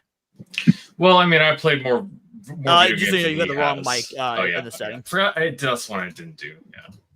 chat back to this, and that's actually. 90-day erase is an excuse to add more laws. I mean, you say you have Leon, how many things you own physically? Like you. How many games do I own physically? Some A 100. lot. I couldn't give a number, but I mean, like Yeah, on Steam, I have over 1,000. So God damn. Pipe down, kid. Well, No, to it's be not fair, really don't physical. demos count as actual games? You have a lot of demos. No, those are all games. No demos counted in that at all. Wow. No demos. I mean, I think the guy with the highest amount of games on Steam has around like 4,000. No, like 20,000. Oh, it's 20,000? Oh shit. I know that. There was just an article on the other day. Chinese guy who has the most games. It's so dumb. This game shit is dumb. It's fucking dumb. Look, Yeah, it I've doesn't have sunk anything to do with thousands of hours into World of Warcraft. I'm not gonna take a gun and go tame a goddamn boar in the wilds of like Arkansas and try to be a hunter. This is fucking so stupid, man. So, does anybody here, obviously a couple of you answered already. Also, what up, C-Brew? Is your audio working? Let's see if we can hear it. Not hearing anything, just so you know, bud. Very hard. What's up? What's up? No. Okay, there was something there, but your audio is real muffled. Can you hear me? Yeah, but it's muffled. You got like some interference. That's not right. Cracking up like popcorn, son. Oh, anyway, Cracking while up he's like figuring that out, popcorn, okay. yeah. C-Bro, you're gonna have to do something about the mic, bud, because we were getting like every other word. You're roboting pretty hard. But while we're doing that, 1988 Ray said they were looking at this probably a way to get more laws. I think it was beyond that. Like I said, I think this is a full on psyop. But Serranos, I know that you're not particularly conspiracy minded. You use a lot of like logic, common sense. So what are your thoughts when you see all these articles recently? Well, and for me, it's the Trump administration being retarded. They should be pushing on even harder on the fact that it's Antifa and these radical ideologies that are brainwashing people to do shootings. Like, this is just like saying guns kill people. This is the exact same thing from the right wing, is blaming games for killing people. It doesn't make any sense. It's mental illness. I mean, how many studies have there been on violent video games, and the result is always the fucking same? Always, and they never fucking bring it up. They don't care. Like, it's the same fucking playbook. What up, Luce? How you doing? C-Brew, let's see how you sound now. Any better? Nope, not at all. Same. Sorry, bud. Can I rejoin? Yeah. You can go and rejoin. You can just do what you can do to clean up your audio so we can go for this. I got you. I'm gonna restart my CPU. I'll be right back. Right. All right. So the question then becomes, let's say, obviously, a lot of the violence, almost all the violence we've had lately is left wing violence. If it were right wing violence, let's say it was a fucking right winger that went and shot up like an abortion clinic or something. Do you think they'd be running the same? Like, oh, it turns out he played 1,500 hours of Rust. Like, we see any articles about video games, if it was a right wing shooter. That they would probably bring it up, but like it would be much worse if it was like another kind of game like Arma or Tarkov. Yeah. The thing is, we already had people on the right wing, like your favorite boy, John Massey. Or wait, was Tom Massey? Thomas Massey? He was the one that came out after Charlie Kirk got shot talking about how Trump needs to tone down the rhetoric. That was the first thing he said. So what do you mean, my boy? I did not say my boy. You backed up Massey. I know. I backed up his stance on the Epstein stuff. Yeah, he's the Republican. You say you I think he's libertarian, Paul. Yeah, he's super. Like that's his supposed stance is super libertarian, but mostly he's just in it for himself. He's backed by a completely different Jewish donor. Well, he's part of the GOP, though. I think so. That's why I said that. Yeah, he is, but he runs as that. I mean, most politicians are in it for themselves, which is why I don't think he's really any different from anybody else. Yeah, again, I mean, I'm all for anything that's going to move the bar on the Epstein stuff, and that's why I think that. But now, Serranos, your idea is go to my. Oh, I was gonna say go to my Epstein probably thing. True. Yeah, but I think he's just anti-Trump. That's the only reason he does it. For me, I don't think any Epstein evidence exists. I don't think there's actually any Epstein evidence. I think it's all been destroyed by now. I don't think there's anything left. Okay, I was about to say you do assume there was at some point. Oh yeah, there's definitely pedophiles in the government everywhere. But okay, it doesn't exist anymore. Like, it's been like 5 years or something. It's gone. Like, what do you think the FBI has been doing all this time? Why the hell are you playing so hard then? What's the government's next play then in terms of this video game stuff? Because obviously this violence is going to keep happening. I mean, we've already it's just more control. It's just more control. Right, but do you think this is the slow step towards legislation? Like, what is the end game for blaming video games? I have no idea. I don't really think there is an end game here. I think there's just journalists kind of doing their thing. I think it's just journalists writing articles because they're just going to keep writing stuff so they can get clicks. I've got a hey, UBS in the chat. Yeah, we do have ABF in this chat. How you doing, ABF? I mean, Cal? Oh, I was saying my take is here's where I see it going, and maybe I'm a bit more conspiratorial minded on this, but I think it's one step to go from games, and then they're gonna veer this off into like gun legislation. That's where I see it going. Try. No, it doesn't make sense though, because the left is the one that wants gun legislation. The ones writing these articles are right-wing articles thus far. Again, ever since the Minneapolis shooting, Charlie Kirk, and now this, all the all the anti-video game rhetoric in these articles has been have been from right-wing accounts such as the New York Post. And beyond, and the right wing doesn't want gun regulation, but beyond that, and here's where I think it's heading, is towards oh my god, I completely blanked on it. I fucking lost my thought. Anyway, go on while I recollect. All I was saying was that although the right is writing the articles right now, I think there are going to be some people on the left who are going to latch onto this to try and push out gun legislation. Thank you. Look at what happened. All right, there you go. You remind me of my train of thought. So let's take a look at how the left handled this sort of culture. When COVID was a thing, every single news outlet, they all had the brought to you by Pfizer. You know, how many times we watched that video? It shows all the news outlets saying the same thing the whole time. If this was just journalist rage bait, we've already seen so much evidence that the journalists are that completely capitulate to the government. Why would it be any different now that the right is in control? Why would that change? So I think that this is 100%. I mean, at least I don't see any evidence that things have changed, so this wouldn't be a psyop. So this is just driven. This is just them going where the wind blows, Leon. More or less, just like putting together this shit for whoever it's going to appeal to, without any care for the underlying issues they're highlighting.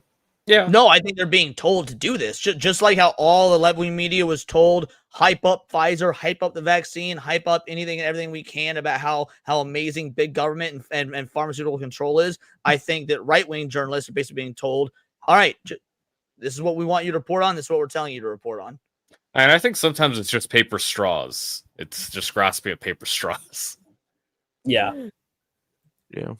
I say that so much of it. What are the odds that all these same journalist companies, news companies, would grasp at the same paper straws, especially after all the studies and evidence of the last 30 years that video games don't cause violence? I mean, but they're not going to bring that up. Let's go back to the other situation with more conspiracies that keeping the populace sedated with cake and video games is more beneficial than not. There's no reason that controlling government would actually favor limiting video games. I mean, what's the thing that that they use, like sleight of hand or distractions to distract you from what's actually going on? Sleight of hand's right word, and that's a compelling argument, and so is Serrano's that video, and there's also the economic factor. Video games are the highest selling entertainment medium in the world. I mean, the global market for video games is losing that would be catastrophic. So you know what? Those are actually two very big holes in my point of view. You might be correct. Yeah, like, and even regulating video games, like it's not regulating online video games. So that's not what they're going for. That's not what they're talking about. It's just violence. They're just talking about being violent. It doesn't have an angle that would make sense for me. Culture is too pro Second Amendment right now. Deep State hates that. Well, that's the thing that confuses me, ABF, is that this particular article and the ones that have been writing these articles that have come out since the Minneapolis shooting, I mean, they've been right wing. Is there right wing deep state? First of all, do we think there's right wing deep state? Because I think of deep state as the uniparty, and does the uniparty have a right wing side that has any sort of media control? Yes, there is that aspect to it. Is like lots of rich. There are rich people that have conservative so-called values, or just the Republican backing values. Yeah. Who owns the Post, the New York Post? I don't know. Oh, that's a good question. Let's find out. See if there's any Oh. See if New there's York. like any correlation between that and like other like. So it's owned by News Corp, and News Corp was founded by Robert Murdoch. But let's see who owns it currently. It'd probably still be Murdoch then. I would think so, but yeah, I'm not he's sure. still alive. All right, so Maybe he News doesn't Corp own all is- the yeah, it's still owned by the Murdoch family. Yeah, it's Hmm. News Corp is still owned by the Murdoch family, who also own Fox News, 21st Century Fox, Foxtel in Australia. Cause yeah, I mean, this could literally just be a personal thing for Rupert Murdoch, as he thinks violent video games are bad. It could literally just be as simple as that, as he thinks Could be, yeah. bad, and that's his agenda that he's pushing. Fucking boomer. Yeah, really. Yeah, you're telling me. And if you want to go to the simplest answer, it's probably just that he just doesn't like violent video games.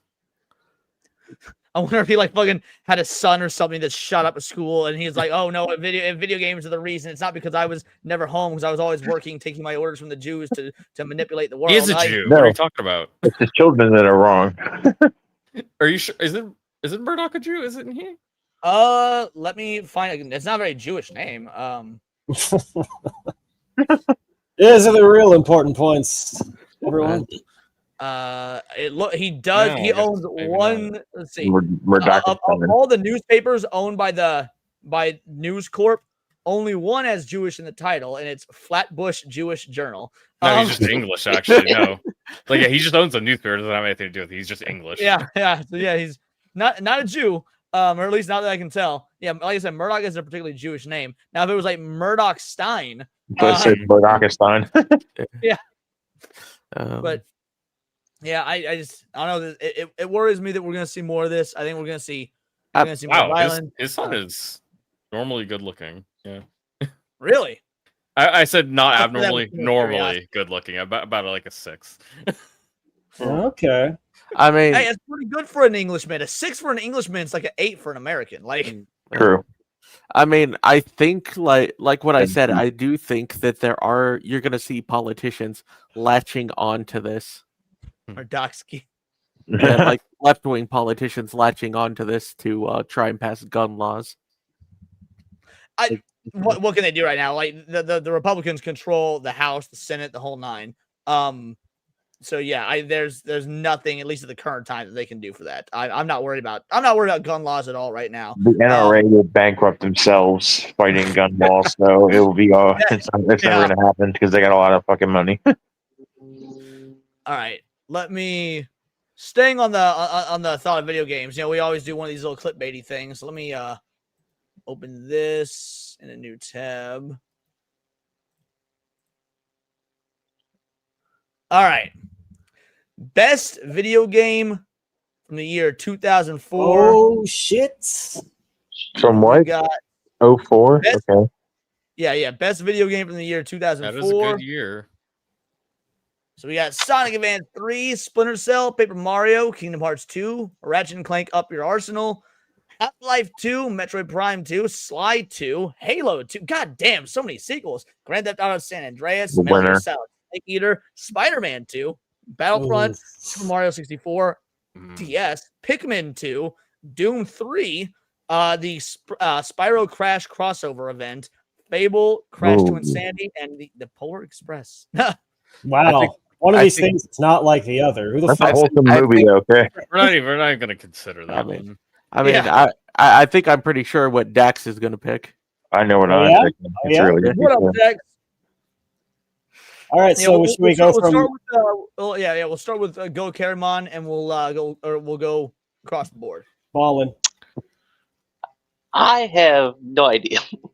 Really? Oh, come I was Come on, all these games from 2004, and you don't have an idea of which Well, ones. I was the born- better. well. I was born in 2002, so You're a young. So, that I'm does pretty change young. things. Okay. So Fair probably enough. Slide 2, but I need to play that. But other than that, I have nothing. Yeah, I didn't realize that you were a youngin' like that. Okay, so yeah, you not having an opinion on this one, that's fair. That makes sense actually. Put him what down about for you, Slide Fleegan? 2. Yeah, Slide 2 is a solid pick. To be fair, Slide 2 is Yeah. a solid pick for an answer. I need to play that. I hate modern day Ubisoft, but you know, I gotta say I love Splinter Cell. Well, okay. Splinter Cell's a good pick. Which one is that? Tomorrow. The Splinter Cell game.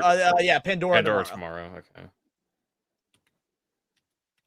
Me. All right, so Khalil, yeah, Paul? Paul, all you. All right. While I like Fable and Half-Life 2 a lot, it's easily Grand Theft Auto San Andreas. I played that game I knew so there was fucking gonna be much, that. dude. I knew it was gonna be San Andreas. That's one of Yeah. your favorite games of all time. Yep. All right, Daxy. Hey, well, lots of competitive picks here. For me, it's probably between Kingdom Hearts 2 and Snake Eater. The weeb in me wants to go for Kingdom Hearts 2. Sorry, that's not 2. This is Chain of Memories. Yeah. Oh, well, then shit. Then it loses. That makes the decision easier. Not that I dislike Chain of Memories, but 2 is the one that was like the most formative game for my high school years. Fuck, I had AJ draw me with a nobody jacket specifically because of how much I love 2. But Wasn't there like 17 offshoots, right? Is one of those, right? Fucking so many Kingdom Hearts offshoots, dude. So many.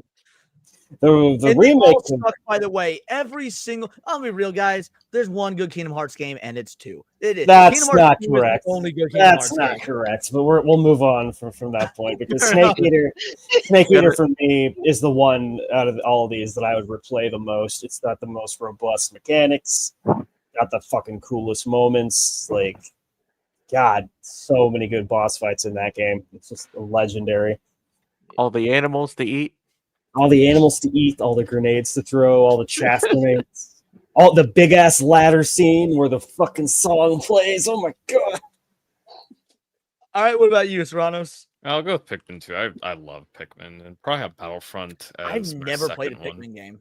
Yeah, Pikmin is really fun. It's a real-time strategy game. The thing is, you have the real-time each day. You have to be guiding your Pikmin around the map on a time limit. You have to try to get enough done each day because you have an overarching time you have limit a time as well. to like get back out off their plan or something, right? Yeah, Pikmin 2 is a little different though because this one has like one of the weakest time limits. It's not really much of a factor there. It's mostly just collecting all the treasure. It's pretty fun. I have a note about this list, by the way. Yeah. World of Warcraft was technically released in November of 2020 or 2004, but it's not on here. So I guess maybe just because it was too late, didn't really take off till. We had to make space for Polar Express. Okay. Yeah. Yeah. Did you play? Yeah, I know you played WoW for years. Did you play WoW on launch? Were you a launch baby? I was not a launch baby. I started playing early 2005. So, like, It came out in November of 2004. Yeah. You're a vet launch baby. like 5 or 6 months, after it started, and yeah, it didn't really, obviously Wrath is when it peaked, like in 08, but yeah, technically it did come out in 04. So this list is kind of flawed now because that's what I was checking. Favorite / best game from 2004. Now, I've got 2 separate answers for this, and then if you guys if this sparks an idea for you, you can feel free to jump in on it. There's an answer that I have now in hindsight, and an answer for at the time. At the time, my answer was Ratchet and Clank Up Your Arsenal. Like if you would address me in 2004, it would have been Ratchet and Clank Up Your Arsenal. But in hindsight, now Doom 3 is my favorite. That's crazy that you didn't pick Sonic. I remember, I remember trying it like twice. I didn't like it. Yeah. Which Sonic is that? Adventure what? It's Sonic Advance 3. It's one of the Game Boy Advance Sonic games, so it's like it's good. Mind. I like it, but it's a Game Boy. It's basically just it's like the old school Genesis games, but on Game Boy. Yeah. So it's fine. I'll replay it if I get the chance. But yeah, Doom 3 is my go-to. Fable, Halo 2, Metroid Prime 2. There's so many good ones. I lost hours into Battlefront and Spider-Man 2. I think I've played every game on this list with the exception of Mario 64 DS. I played the original, so it doesn't really matter. I'd never played the Pikmin games. Didn't play Polar Express. I didn't play the Spyro Crash crossover. So of all 20 of these games, I've played 16 of them. Didn't play the Polar Express game. Fake gamer. Fake gamer. That's my bad. Sly Maverick coming in with that Wars of Paradise gifted membership. What's that put us at? 70 away from tier 3, give or take. 70 away from tier 3, baby. Let's go. Thank you so much. I'm trusting you guys. We can do it. We can hit tier 3. Would this be 3rd week in a row or would it be 6th week in a row? Oh, I have not kept I don't track. know. Bob, we're gonna do, you guys. We're gonna do it. Sly Maverick, thank you so much. Let's play you a clip real quick, son. Let's give you Smash JT getting the beat down on a listener cousin. Hey, it is. Pretty All right, sure you've had 2 weeks in a row, so this will be your third you're shooting for. Guys, let's go over. You know what? I know how we're gonna do it too. I know how we're gonna hit tier 3, or at least I'm gonna try and grip the lil. I'm gonna steal from Hypno again. But while I'm doing that, all right, Brew, let's see how your shit works. Yo, what's up, bro? Hey, Much better. That is better. All right. What's up, man? Brewman with Fair the good mic. Welcome, buddy. I apologize. I think my mic is. Just Don't even sweat it, dude. Yep, you're good. But before we move on to the next thing, Brew, give us your best game from 2004. Half-Life. Oh, good call. I was surprised it took someone this long to pick Half-Life 2. Okay, I was. It was one of my contenders, but yeah. I haven't played Half-Life 2 because I dropped Half-Life 1. Yeah. Really? You dropped the first Half-Life? What Yeah, do you honestly, mean you dropped it? What do you mean? You you couldn't get good and then I and stopped you. playing it. Yeah, I didn't finish it. Yeah, I played it, but I didn't finish it. I didn't really like it that much. So, like, one of the It's best very games old. of fucking forever. You. It's couldn't very finish it? old. No. I mean, I'm with Seaver. It does not matter if it's old. Like just because No, it feels really old. Doom played a lot better for me. I think when Half-Life 1 maybe, but 2. Yeah, That's that's what I said. I didn't play 2. I played 1. Okay. I thought you were saying the Half-Life No, games. Half-Life 2 is a little bit different. Yeah, I think no, Half-Life 1 I played. I didn't like. I much prefer Doom and like Doom clones. Yeah. I mean, I think Doom when was fucking awesome. So, like, I Although get you're Doom back 3, on that. I mean, it might. Kalika? I was gonna say it might be for the best because you'd never get part 3. So That's it. That's all true. All right, guys, time to go into our next one though. Streaming's biggest asshole! Dax had something you wanted to say too, though, didn't you? Sorry. Go Bolton, Dax. all I was gonna say was that when Serrano says old, I think he means antiquated and like outdated in terms of its mechanics. I don't think he's arguing that the year it came out determines like I think it felt old when I played it. Yeah. It didn't also held his hand while he like got to jerk off to good whatever. Well, that doesn't matter because we're moving on to the next thing. So, guys, here's what we're gonna do in the chat.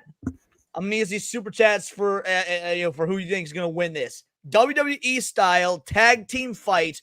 We got Candace Owens and Hassan Piker getting in the ring with Ben Shapiro and Destiny.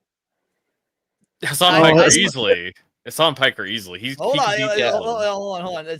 We're talking wrestling here. This is a WWE is a ring fight. We're wrestling. So you say easily, but that doesn't just because Hassan got muscles, that does not mean he's gonna win. This is a tag team match. We got Ben Shapiro and Destiny versus the anti-Semite reigning champs, Candace Owens and Hassan Piker. I need to see some super chats for who's gonna win this. But Serrano, give me your both of them are gonna lose Candace Owens or Hassan Piker at the same time. You saw Destiny, didn't you? You saw Destiny the other day. You saw his naked body. You saw how he doesn't have any muscle. He doesn't have anything. Maybe he can try to suck Hassan's dick, so like they can kind of neutralize him that way, right? I have never seen sucking your own dick to be an effective strategy in a fight, but maybe you'll prove me wrong. Hassan's the best at that, anyways. He's not going to beat either of them. We're going to beat Hassan. No. Destiny is better. No, Destiny's not going to be Hassan and sucking your own dick. Isura in the chat is right. Destiny is a net nerf. Like, I'm pretty sure. But that's why. But Candace is a woman. Like, let's be real. Doesn't matter. You think that Destiny would take Destiny in a fight? Yes, easily. I think he's that much of a pussy. Yes. I think Ben Shapiro could out debate them both and just like make them all flustered in the ring, just like taunting them and shit and out logicking them. You know? Okay. Candace Owens is 5'7". She's taller than both of them. That's a fair point. Wait, what? She's taller than both of them. How tall is Destiny? Destiny's like 5'6". I think he is. Yeah. He's your size. Well, Google is 5'8", but Destiny wouldn't even want to fight her because Yeah, I then don't he'd think be he's exposing his 5'8". internalized misogyny, and he couldn't do that. So you So- just have to sit there and get kicked in the head over and over again, which would be great. Can I please put my hand up and just No. say like this is a WWE fight. So it started like this, and then Candace Owens would go with Ben Shapiro and kick both of Hassan Piker's and Destiny's ass, and then we'd all be like, put them to the end, and we just lose interest. and find Okay, take something a look at better. this, Leon. Take a look at this. This is a picture of Destiny with his ex-girlfriend Lauren Southern. Oh, Lauren come on. Southern is 5'6". Dude, Destiny is she's is got at a least dick? 2 inches Oh, I shorter. don't want to see it. All right, hold on. Wait. That is That's just like pretty rough. dick with a dick. He's in Got it? front. He has bigger shoes, and he's shorter than her by at least an inch. At least 1 inch. Well, Destiny I is did shorter just than Google it. 5'6". I did just Google it, and Ben Shapiro claims he's 5'6", but people have done like analysis of his height and whatnot, and they say it's actually closer to 5'4". Like I told you, both So- of them are below 5'6". Candace Owens has inches on them. Yeah, but here's the thing: Ben Shapiro can call his hot sister, and she can like smother them with her huge tits. You know. Oh, that's right. Like So- WWE, she's running him with the steel chair, except it's her huge boobs. You know. So I do think Ben Shapiro in this is a little bit slept on because for a tiny guy, he got muscles. For a tiny guy, he got muscles. Do you think I- really that he couldn't fuck up Candace? I've only ever seen him in like Maybe. long sleeve shirts. I don't know. Oh, there you go. Okay, so that Can I apologize? Is like Candace Owens and Ben Shapiro beefing because like I thought they were on the Yes. same side. No, Wait, they've- you didn't know, bro? They've been beefing for like a couple they of were years. beefing before they got on Oh, the I- Daily Wire together. That's before Yeah, she well, joined. before I thought like the Charlie Kirk shit might have brought them together. No, No, it drove them No. further apart. Candace has made some veiled threats at Benny Boy. jeez. It's, Also, it's you actually got a unhinged. you got a super from Demon as well. Yes. Oh, we did. Let's address that real quick. What do you Let's go see. for? Whoops. I hope you're a draw via knockout. Oh, that's so fucking based. All right, let's give you a clip. You know what? Since we're talking politics, I'll give you this one. How you doing, sir? Can we talk to you? Where are you from? You live in New York? Who are you? Don Lemon. You're a fucking moron, dude. All right, Yep. so Straight up. you guys are saying that his arms, is that here? What's this? Is this? Let me see if this one's legit. Then, if you guys think that one have been is fake, let's. No, it looks fine. I see People no in the shoot. chat say it looks fake, but here's another one. It looks pretty much the same to me. Yeah, that looks real. Yeah. So like, what is Candace bringing? What was Candace? Oh, you want to see Candace flexing?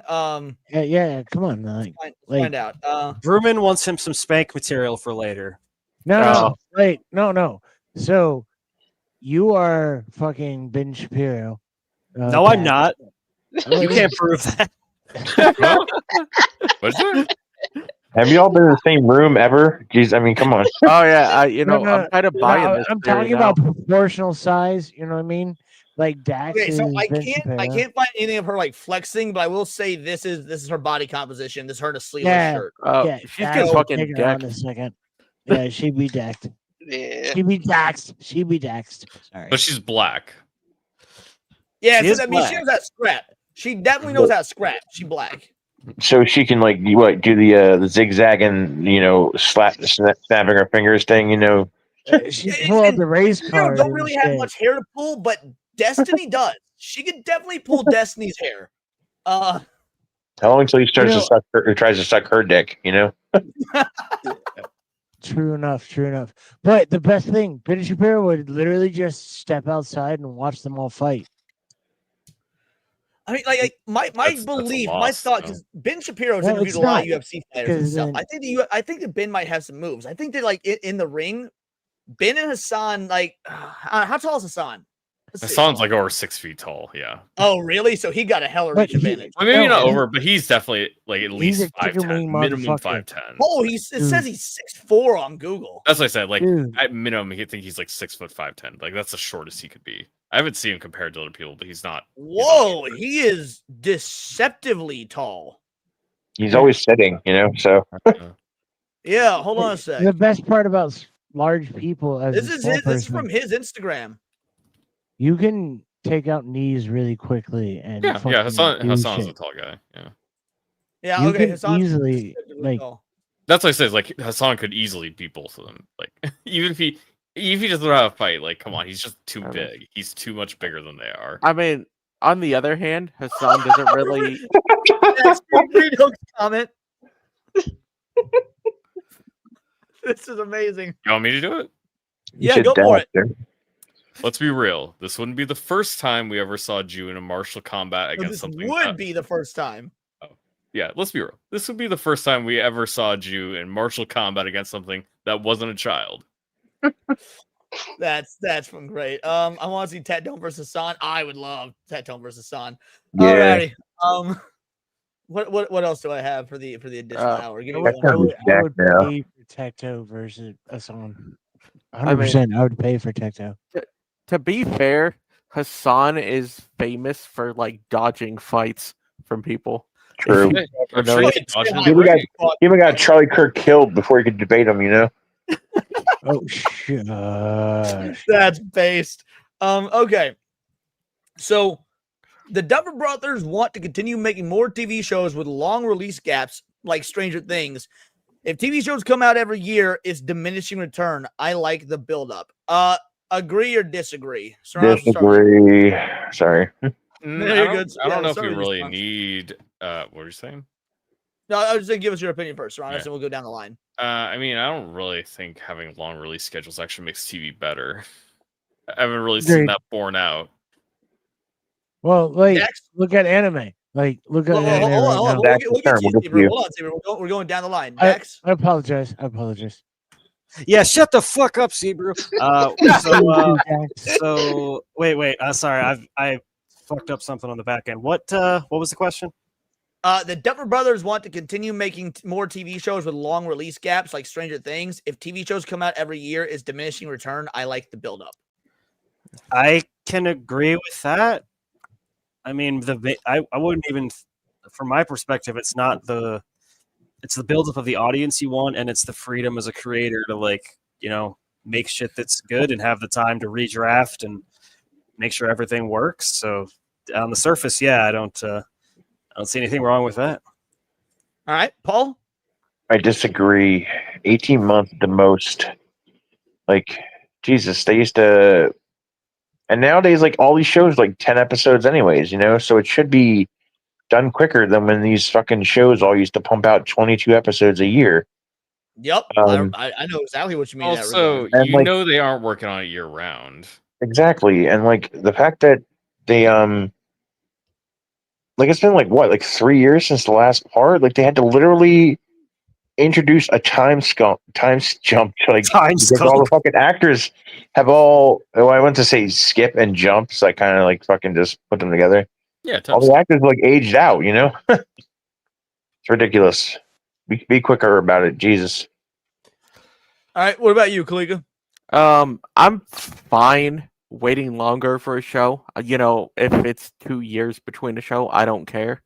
I'm also I'm more of a fan of binging shows, if that makes sense. Watch it all in one go, as opposed to the people who say wait episode to episode. I've never been a fan. We're gonna debate that here in a moment. I want to get everyone's thoughts. Go, Kellyman. Same. I disagree. The limit's like 2 years, in my personal opinion, for like live fair. action. But if it's like animated, take it as long as possible. But other than that, yeah. That's an interesting argument. There's a difference between live action and animation. I've not actually heard someone make that argument before. I agree, though. Like, with the anime thing, yeah. Yeah. Huh.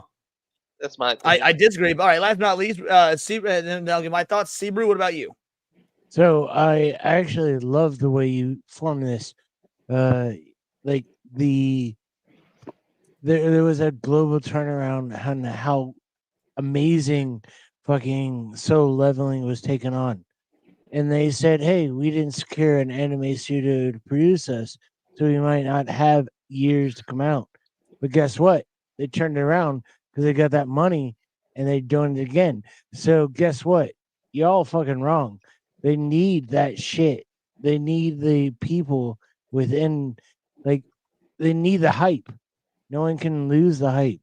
It's like Bleach, what it was. They didn't have, like, whatever studio they had. You know what I mean?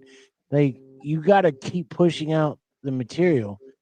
Because if you look at, like, how Japanese animation studios are set up, they're like, you buy us for a certain amount of time, you put out your shit.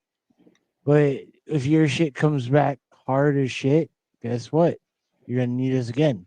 You're gonna pay us more money. We're gonna work harder, which also goes against the culture of animation, which we can also talk about later. Which where like people are gonna be like, "Bitch, you're giving me $50 million. Let's do this shit." You know what I mean? I really don't know what he said at the end of that sentence. I'm sorry, I Bruno. couldn't That's resist. really Hey, bro, you've been drinking, and let's be real, man. We didn't understand a fuck of what you just said, dude. Yeah, I don't know what any of I that. Was it because of the audio, or was no, it your I audio, don't understand. I don't your understand. audio what is you're talking fine. about. It's the actual words and the, Well, the placement of them. okay, is all. okay. No big deal. Well, No big deal. No big deal. I'll give you like sum it up in 2 sentences. 2 sentences, man. You got this. So, in 2 sentences, if something makes a bunch of fucking money, they're gonna fucking put whatever the fuck they can to make it another fucking season. Look at Solo Leveling. They said months ago it was months or years. I think you've exceeded your sentence count already, bud. I'm sorry. That was it. That was it. That Okay, was it right there. Okay, Like, I think I get what you're saying, but If something makes them a lot of money, they put a lot of money making Solo Season Leveling. 3 is coming out before they expected it to, even Yeah, though they, capitalize on the hype. yeah, you strike while the you iron's gotta hot. Essentially, fucking is what you're put your saying, right? fucking Okay, so now in that regard, I agree. I very much I miss the one season, which season in TV traditionally is a year turnaround. You watch Supernatural season 2, and hey, great, you can't wait for more. 6 months later, you got season 3 coming out. You know, that's the way TV traditionally worked. And Paul's correct. We used to get 22 episodes, and they were turning that around. Now, one of the main reasons I gave up on Attack on Titan is because of the diminishing return of it being too long of a turnaround. It's like, oh, I just waited 3 years for this season, and not only did I have to wait all that time, but it fucking sucked. I could at least forgive it if it was 6 months later, but 3 years later, and I think Stranger Things has the same problem. I think a lot of these live action shows have the same problem. The hype dies down, and if you're only giving us 8 to 10 episodes in 2 to 3 year intervals, yeah, fuck you. Yeah, I mean, the differences for anime versus Western television is anime has their set schedules. They have their set schedules years in advance. Sure, companies have their roadmap set years in advance, but Stranger Things literally, they weren't making anything else. The anime studios, they're chop, chop, chop. They're working on stuff the whole time. They don't have breaks. Yeah. Like some people have vacation time, and that's like a couple days. They get like normal office hour vacation days. The Duffer Brothers have been taking years to make a single season. I actually really like ABF's analogy because he uses Stargate SG-1. And what happened to season 7 of Stargate SG-1? A lot of you guys don't know if you're not a Stargate fan, but Richard Dean Anderson left the show. So not only did they have to, I assume, I don't know if this is correct or not, but I assume they didn't know in advance until relatively, not too long before the shooting. It's like, oh, you mean our main character is leaving? Now we have to quickly write out the story for his replacement, cast a new actor, and they still got season 7 out there on time in between, or maybe even season 8 when the switch happened. I think it was 8, 9, and 10. Either way, the point is, they still got a shit sold in 6 months. They gave us 24 fucking episodes. I can speak to the Attack on Titan one, 3 years specifically. If it's about a 3-year gap, well, I do know Attack on Titan had studio issues, and they probably lost their slot. They probably lost the slot they were going to be having a show, and they couldn't get it ready in time. Yeah, so they have to get a new slot a couple of years beyond that, and then the studio could actually get it out on time. Because exactly, that's what I was trying to say. That's why, yeah. I was just gonna say, yeah. I think I get what you're saying more so than Sebrew is because anime studios can have stuff come out basically about once a year. They can definitely get a series out once per year. Well, you got to use producers at a time slot. And you have hey, we come to you with this idea, and then we. The fuck is that? What is that? Are you living near a dock? Yeah, hold on. Yeah, I muted him and it went away, so I think that was on your end. This time you really are having audio issues, Sebrew. Try it again real quick. I really apologize. No, you're the good. barge came in. That was weird, but all these there's a small country called Japan that has all these studios that do all this shit. And then they're trying to take off of other people and build their shit. You know what I mean? So they're like, we got this, that, this, but I get it. And we No, get I don't revenge. understand what you're saying. I don't get it. I don't get it at all. Okay. I think I've you're a had little to- too no, drunk. no, like, I think I've you're a had little too I've drunk had right the now. fortune of drinking a lot in my life, and I know that when I'm drunk, I think I'm producing eloquence. I'm producing greatness. And then I go back to where that episode of Smash AT show I was on when I was drunk as shit. I was like, oh my god, I'm fucking retarded. Like, I've been there, so I'm judging. Yeah, anime studios, like, I was gonna give examples, like, Mushoku Tensei is basically getting 12 episodes out every year, and because they've had the schedule, they have their slot, and they're just making sure they get. I think, but ABF earlier said it best. He was talking about the water cooler. Now, I disagree with his. Like, ABF had two things. He had one point I agreed and one I disagreed with. He stated that water cooler talk is what's missing, but he also Agreed. doesn't mind waiting if it's quality. Now, water cooler talk is hugely important. Now, that applies to the weekly release as opposed to binging. I hate binging. I'm surprised by you guys that like binging. That because the hype dies down so fast when the binge model is out there. Yeah, binging is very solitary. Binging is very solitary. That's why a lot of people, I think, get into binging is like maybe you could do a significant other, but a lot of time for binging, if you don't have somebody you're watching with actively, it's very isolating. So I think that's in the lore. No, hold on, Zebra. Hold on, Zebra. This is Dex's turn. Go for it, Dex. I think I mean binging is just like extension of human kind of indulgence. Like the thing is really good. I want to see all of it. I want to see the rest of it. But for a model, I do think the weekly one helps with conversation, boosting like engagement, because when you sit with something for longer, it will inevitably it'll sink in more. Like I've been catching up with Dan to Dan, and a lot of that is binging through it. But I will actually go back and rewatch stuff again because there's a lot of stuff I miss on my first watch through. So. Well, okay, I think binging. Yeah, I think we need to define the difference, because there's things like Futurama, The Office, Friends, whatnot. Things that people have seen so many times that they binge it, as in they put it on the background and it just plays through while they're doing other stuff because they already know everything about it. As opposed to binging something that's new and in the like when Fallout came out. Fallout was the talk of the town for all of 2 weeks because they dropped every episode at once. I think Amazon recognized their mistake because with season 2 coming out here pretty soon, they are changing Fallout season 2 to a weekly model. Yeah, I think fair. also if a show is good and a lot of people like it, it'll actually keep getting talked about, like Arcane was for season 1. People are still talking about Arcane season 1 up until season 2 is coming out because they're really excited for it. Why do you have to keep hurting me, man? Why do you have to bring that shit up? People aren't as excited for Fallout because it's just a slop show. It's just another one of the slop shows. I also enjoy the weekly model in regards to True Detective season 1. Like the weekly model, like with listening to all the theories and the freaking people trying to like theorize about the mysteries and shit like that, talking about it every week. Same with like Breaking Bad, like just everybody talking about, oh my god, what the the water cooler talk that ABF mentioned. It was excellent. Well, it is. I actually loved you brought up True Detective as an example because because I did not see season 1 as it aired. You showed me season 1 after season 2 came out, and even when showing it to me, we did it weekly. You came over, we played video games. Two episodes, over 4 weeks. Yeah. We did 2 okay, so we did 2 episodes a night. It took us a month to finish, basically. So it's like even though we had access to watch as much as we wanted in one sitting, it was like, nope, we're watching 2. We're gonna wait till next week. Then we'll watch 2. We'll wait till next week. And like that, and that was brilliant. Like that was. And I was Jones and due. Like, it'd be the middle of the week. I'd be like, oh, I can't wait till Saturday. Gonna play some Magic, play some Pokemon Unite, whatever. Then we're gonna watch some motherfucking it was well before Pokemon Unite, but like whatever game we're playing at the time. And then we're gonna cap the night off with True Detective. Like it was it was the dream. Dude. Oh, there's fighting words, ABF, because season 3 is great. It's not as good as season 1, but season 3 is great. I love season 3. Doesn't season 4 introduce fucking ghosts? Season 4 doesn't exist. Shut the fuck up. Yeah, we don't recognize season 4 around here. I think ABF has more truth to his statement than you're letting on, Leon. Leon kind of likes 2 though because he likes Vince Vaughn, but like 1 is fucking epic.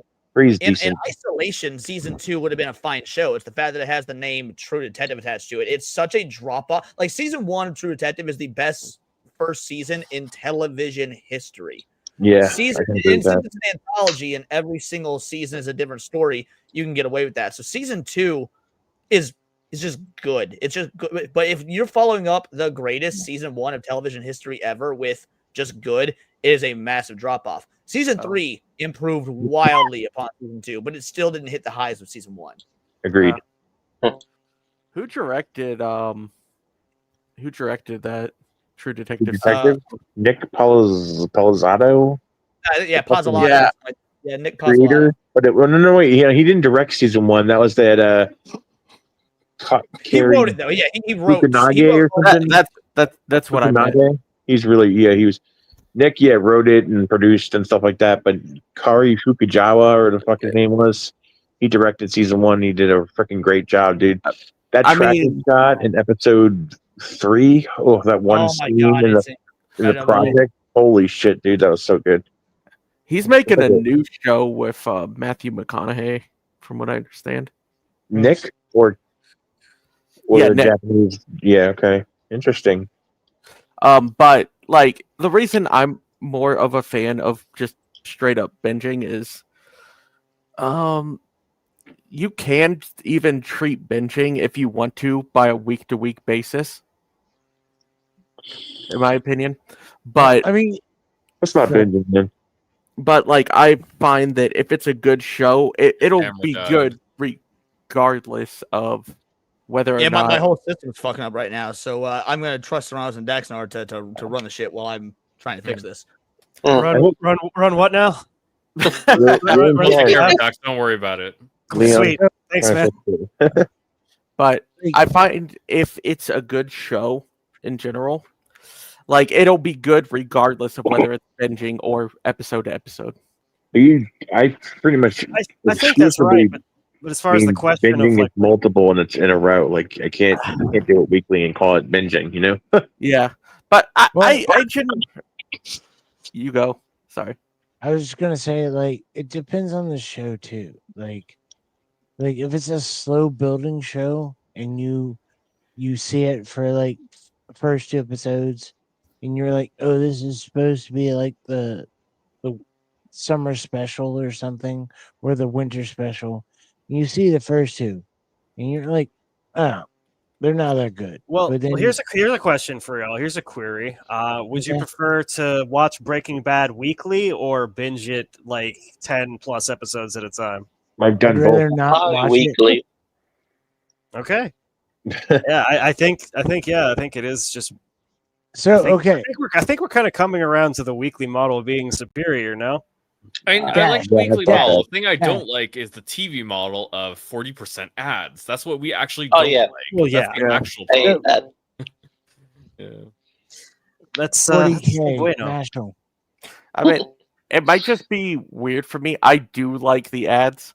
So Okay, Modern you can ads, explain that. modern ads suck, man. Okay. Mute this No, I'm not motherfucker. saying Mute this modern ads. motherfucker.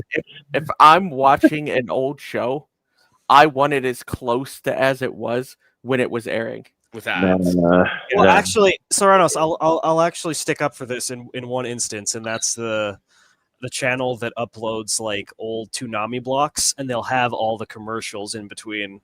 And for The nostalgia retro ads. purposes. Also, you're muted, brother. Leon, you're totally Pulling muted. a Centivere.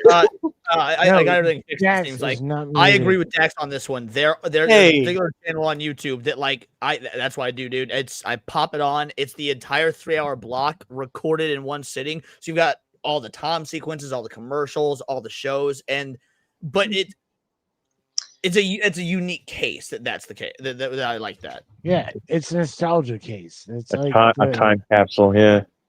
Yeah, exactly. It's the time capsule method. Now, if I want to fucking sit and watch Dragon Ball, I'm not going to go through and just be like, okay, I'm going to click the Toonami episode from this week, watch Dragon Ball, then the Toonami episode from no, I'm just going to watch the fucking DVDs I have, or watch on one of the pirate sites. But if I want the time capsule of what was Toonami like in this era, I do want the commercials. Why? Why do you want the commercials? Because I want to see what rad new flavor of fruit roll-ups was going on in the 90s, man. I want to see fucking video game advertisements where they put motherfuckers in Donkey Kong suits and had them punch each other in the face. That's what I want. And then Dax can get depressed when he realizes that they don't have Doritos Jacked Buffalo Wing anymore. You gonna hit me while I'm low? Yeah, no, I'll have I could find ads Hit funny. him Like in we his were best watching shot. Long Man the other day after the Long man. Oh God. Yeah, so Yeah, I that's enjoy good. ads, but I'm not gonna Yeah. I don't want to have ads interspersed with my show. I want my show to be my show. I agree, Yeah, Serrano. I don't want ads interspersed with my game just to make, or I don't want my dad beating me interspersed with my gameplay. To What? remind me To what's replicate good. that time, yeah. What? All right, well, we're gonna switch gears here. We got one more thing to go over, then we'll call the stream for the night. But Also, is there which actually? means I think we're about 65-ish away from 65-ish away from tier 3. If you guys want, make sure we hit that third week in a I'm row. gonna be entirely honest, Leon. I somehow deleted my recordings of all of everyone's donos, but I know we're at least like 235. So. I didn't see much. That's why I He thought says was 65. So yeah, we're 65 away. But look, here's the new Hideo Kojima game, and I've been hearing people say that this reminds them of PT. Yeah, I've not watched this yet. I've been saving it for this show. So we're gonna react to this. PT. Yeah, PT was awesome, bro. So I've been seeing mixed things about this on X. So I want to get just a fresh look at the trailer. You guys let me know. Yep. I assume this is the horror one. Let me know if at any point you want me to pause. Let's go. That's correct.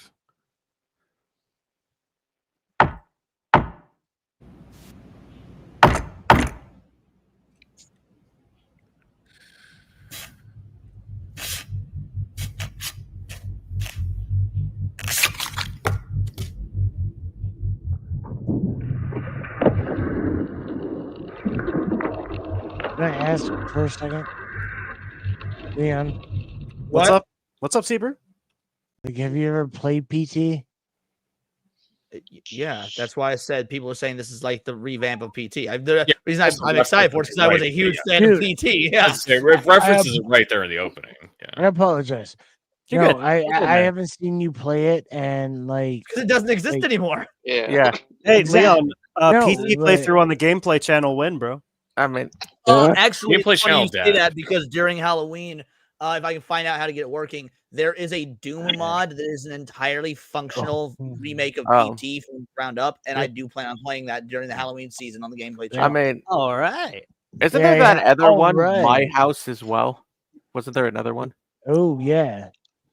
Don't know about that, but yeah, Oh, you don't know let's about keep that going one? with this. Oh, that's a pretty cool one. Yeah, you'd like it.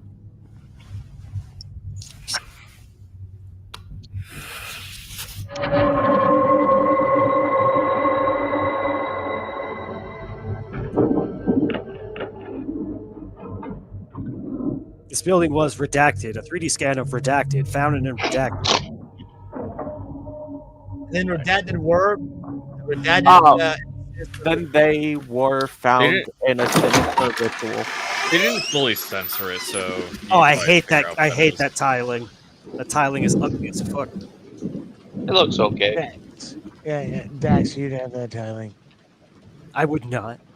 Yeah, you would. I've been so yeah. It says Silent Hill F's still bad though. Look, I really want to play Silent Hill F. I'm a huge Silent Hill fan. I've been I've debating heard whether or it's not I pretty should. sadly mid. Dinner. I haven't heard anything about it I being heard bad. pretty I'm sure sadly about mid. I've heard people just saying it. Each side of the hill though, and it's like that doesn't actually matter to me. I don't know. I've been debating whether I want to just buy it and play it now, or if I'm waiting for the Halloween season. Which again, I'm gonna wait until it's like half off because it's gonna go half off in like a year. Like Konami doesn't wait to sell their games. Like I'm pretty sure, like what is it? I don't remember. There's some game that released like 2 years ago. It's already over half off. Leon, And if you yeah, played it might be best to wait. I don't know. Right. I'm such a Silent Hill fan. I won't even lie. I've got that FOMO. I'm a Right. huge Silent Yeah, Hill fan. I've got that Take FOMO. your FOMO. I'd watch you, and let's go. Let's go. I mean, I could have sworn Silent Hill 2 was 45% off a couple weeks ago. Yeah, probably. Yeah. Oh well, yeah. Fuck the remake. I mean, the original was 45% off. What's I'd up, buy that. peepers? You mean Silent Hill 11? You mean it's creepy? Okay, gotcha. Yeah. Not the gameplay. Yeah, you were correct. It was 40% off like last week. Oh shit. Who uses matches anymore? Almost I candles. do now. When I have them, I use them. I mean, it's good on a cigar. Art hose. Art hose.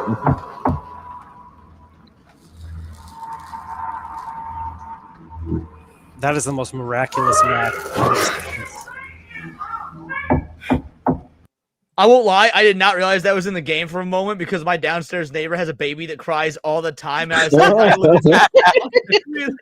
It's true to life scares. The trailer. Oh man, Leon, I can't wait until we get to watch Vita Carnus, dude. That reminds me. I have an announcement when this is over. When we could do the wrap up, I do have an announcement about tomorrow. We need to do the torture wheel spin as well. That's We- also yeah, we'll do correct. that. We got that. Thanks for remembering, buddy. Yeah, exactly. So chat, let's get some Last Airbender for that. Please no. That's true. Dragon Ball Evolution is one thing, but please don't make me watch that. I like that. I like that. Faces, Yeah. like Burns and Raven. Let's This do is a good that. effect. I like this a lot. Of course you do. Burn a baby, you love it. Why is she ignoring the door knocking? The eyes moving too. I say, yeah, the eye moving on that post-it note was so good. Yeah. I have trouble imagining. Is this in game? Like it looks. Yeah. it looks Yeah. This really is in clean. game. Yeah. This is in game stuff. Yeah. Looks in game. Damn, Whoa, nice, This I looks need like to this upgrade looks my like rig. Hellblade: Senua Sacrifice. That's the kind of detail they had because they really only had to focus on the characters, right? So they could have this high fidelity character models. Yeah, I'm upgrading my rig as soon as possible, because I'm gonna need it for this. You're gonna whatever. What? Yeah, like these animations, this motion capture, like this looks so nice. I like the sound too. Clicking like a Geiger counter. Yeah. Yeah. And how their face draws out from their Hold on, face. Saber, hold on. As they get Pay close. attention here. This got clapped. Oh, Hideo Kojima? Ow. Yeah, you're a Kojima hater, right, Leon? You don't want to play Oh, Kojima shit. games. All right, I am a Kojima hater. That being said, Just there's I was more. excited for Silent Hills. I was very excited for Silent Hills. One of the main reasons I'm a Kojima hater is because he is the one that fucked up Silent Hills, not Konami. But besides Kojima, see Hunter Sleeper here. I'm like, Oh, Sophia Lewis. Pretty good though. fucking Chinese well- ruining my shit. Tranny's ruining everything, man. Well, we're out. He's ruining my shit. I guess I'm not buying it then. Ugh. Training it up. That was Hunter Schafer's hands, by the way. I don't But no, dispute I mean, it. that looked really good. That looked really good. Yeah. I like don't Sophie Lewis as the model we use there, so it's pretty cool. All right, Um, that's that. I'm so torn. I'm so fucking torn. so what I understand about this game is it's supposed to be a shorter game than what's Kojima's next project, which is supposed Death to be Stranding 3. Death Stranding 2. No, he has something far off. It's that fucking trailer where everyone's mugging into the camera, and it's like I forget what it's called, but he's got something. I remember seeing that trailer at one of the It gaming looks events. like such shit. Oh, yeah, it's called it was like pretentious, Fizzant. trite. Huh? What'd you call it, Sauce? Fizzant. Fizzant. Yeah, That's the Fizzant. one. And yeah, it looks like, oh my god. So I'm torn on that game mainly because, like, on one hand I don't like Kojima, but I do like Metal Gear Solid, and How? a couple members of the team said that it's supposed to be closer to Metal Gear Solid.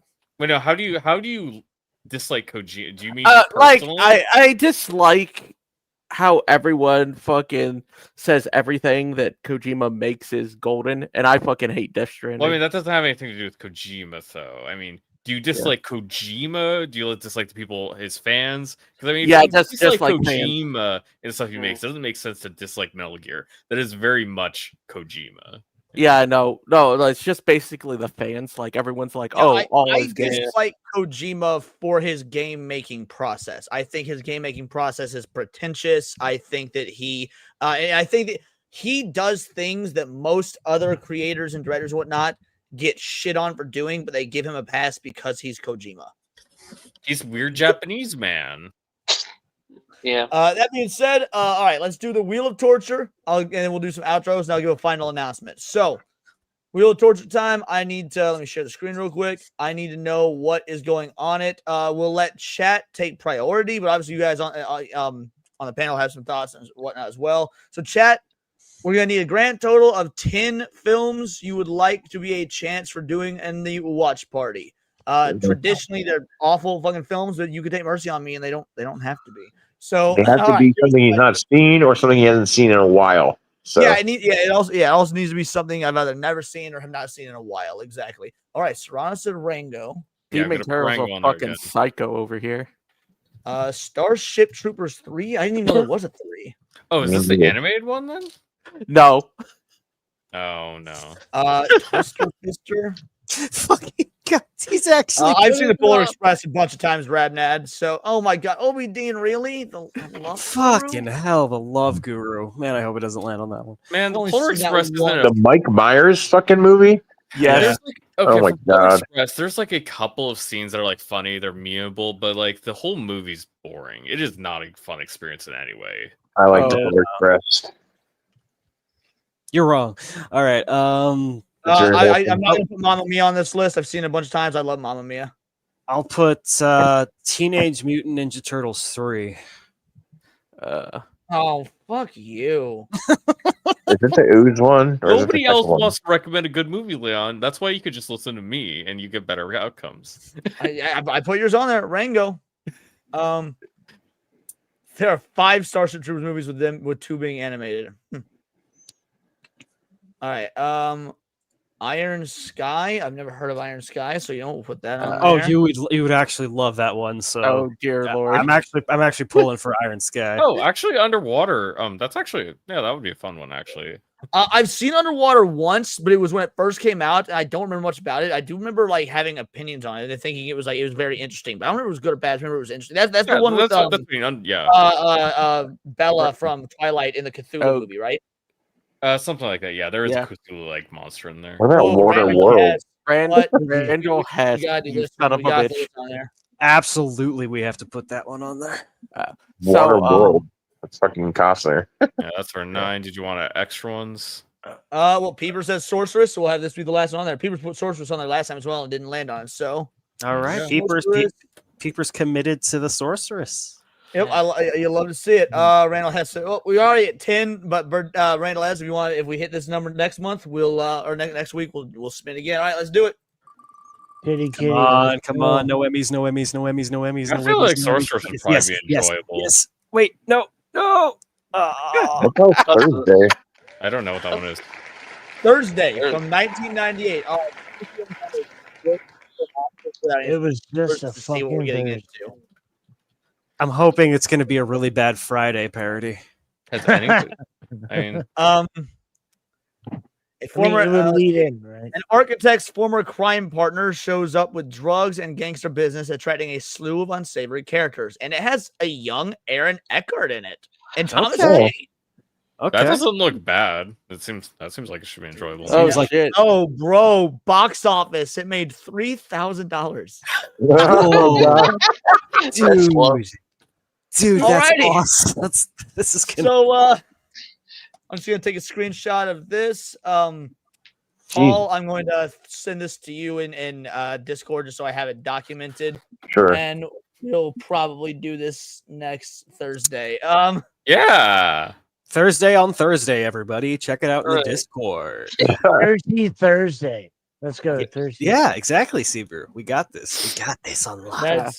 There's no way this would be the worst movie we'll have watched on Thursday. I mean, you know what? I mean, he might. Yeah, he might there's be no correct. way. I don't think there's any we way. just watched Dragon Ball Evolutions. If this manages that to be was worse than that, then I would If be you have to impressed. say, like, if you're ever watching a bad movie, Daxnar is the perfect person to have next to you because I appreciate it, man. He can make anything happy. $3,000 though. It's like 300 people saw this movie, right? Yeah. That's our service every one of their toes. Did it get It was pulled amazing. from theaters for some like sex reason? I don't know. I've never heard his movie, so I don't know. But Thomas Yeah. Jane and Aaron Eckhart, I'm curious. To make that All right. little money, I'd have to imagine it would. Thomas man. Jane's in it as well. Thomas Jane and Aaron Eckhart are the stars. Holy so like, fuck. yeah. All right, I don't we'll do some understand. outros, and I've got one final announcement. Seabrew, tell the people what you're going to be up to, and we'll go from there. So I'm working with a couple of like low key people to like reviews. I might be on whatever shows, but other than that, I'm just chilling and trying to like work my ass off. But we're good and have a good day. Hell Sounds yeah, good. Go, Karimon. What about you, bud? Nothing really. I have Good nothing answer. else. Sorry. You're good, man. You're good. Kalika, what about you? What you got coming up? I'll try to get a video out in probably like a week or two, but I got to head to a military ball with some friends, got to go and meet up with a bunch of people. My schedule is fucking packed, and it's my kid's birthday, and I'm not gonna try and stream on that day. So good on you, man. Absolutely based. Paul, my man, what do you got coming up? Are you coming over on Sunday? Looks like there's no Sunday special. Nothing, man. Nothing, man. No, I don't know. We'll have to figure it out. Yeah, I'm Leon's IRL bestie. We just, I'm working in all the streams, trying to just support my boy and his peeps. Yeah. You should definitely remember to check if your VPN works in the living room. Okay.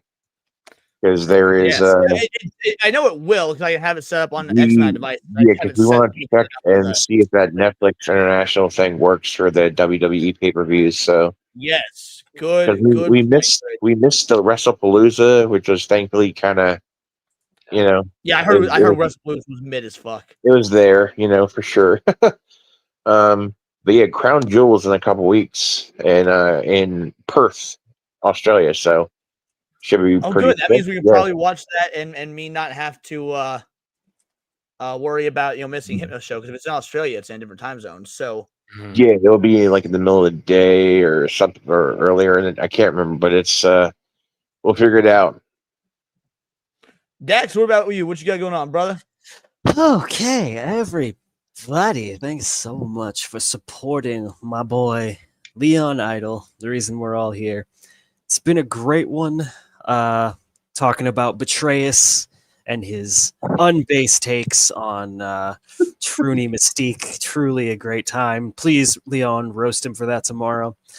And, absolutely. Thankfully, an hour late, as usual. So, well, sure. And as for me, I am a co-host on Tighten Up Tuesdays with Abomination AJ, friend of the channel. He's a really good boy. He's got dogs to take care of. Please come by, drop some donos. We have a great time around there. Stupenzo is usually there helping us out. And also, I managed to go back and re-record everyone who donated after I erroneously X'd out that text document. But all right, nice. Here's all of our. Before you get into that, then I want to answer Randall.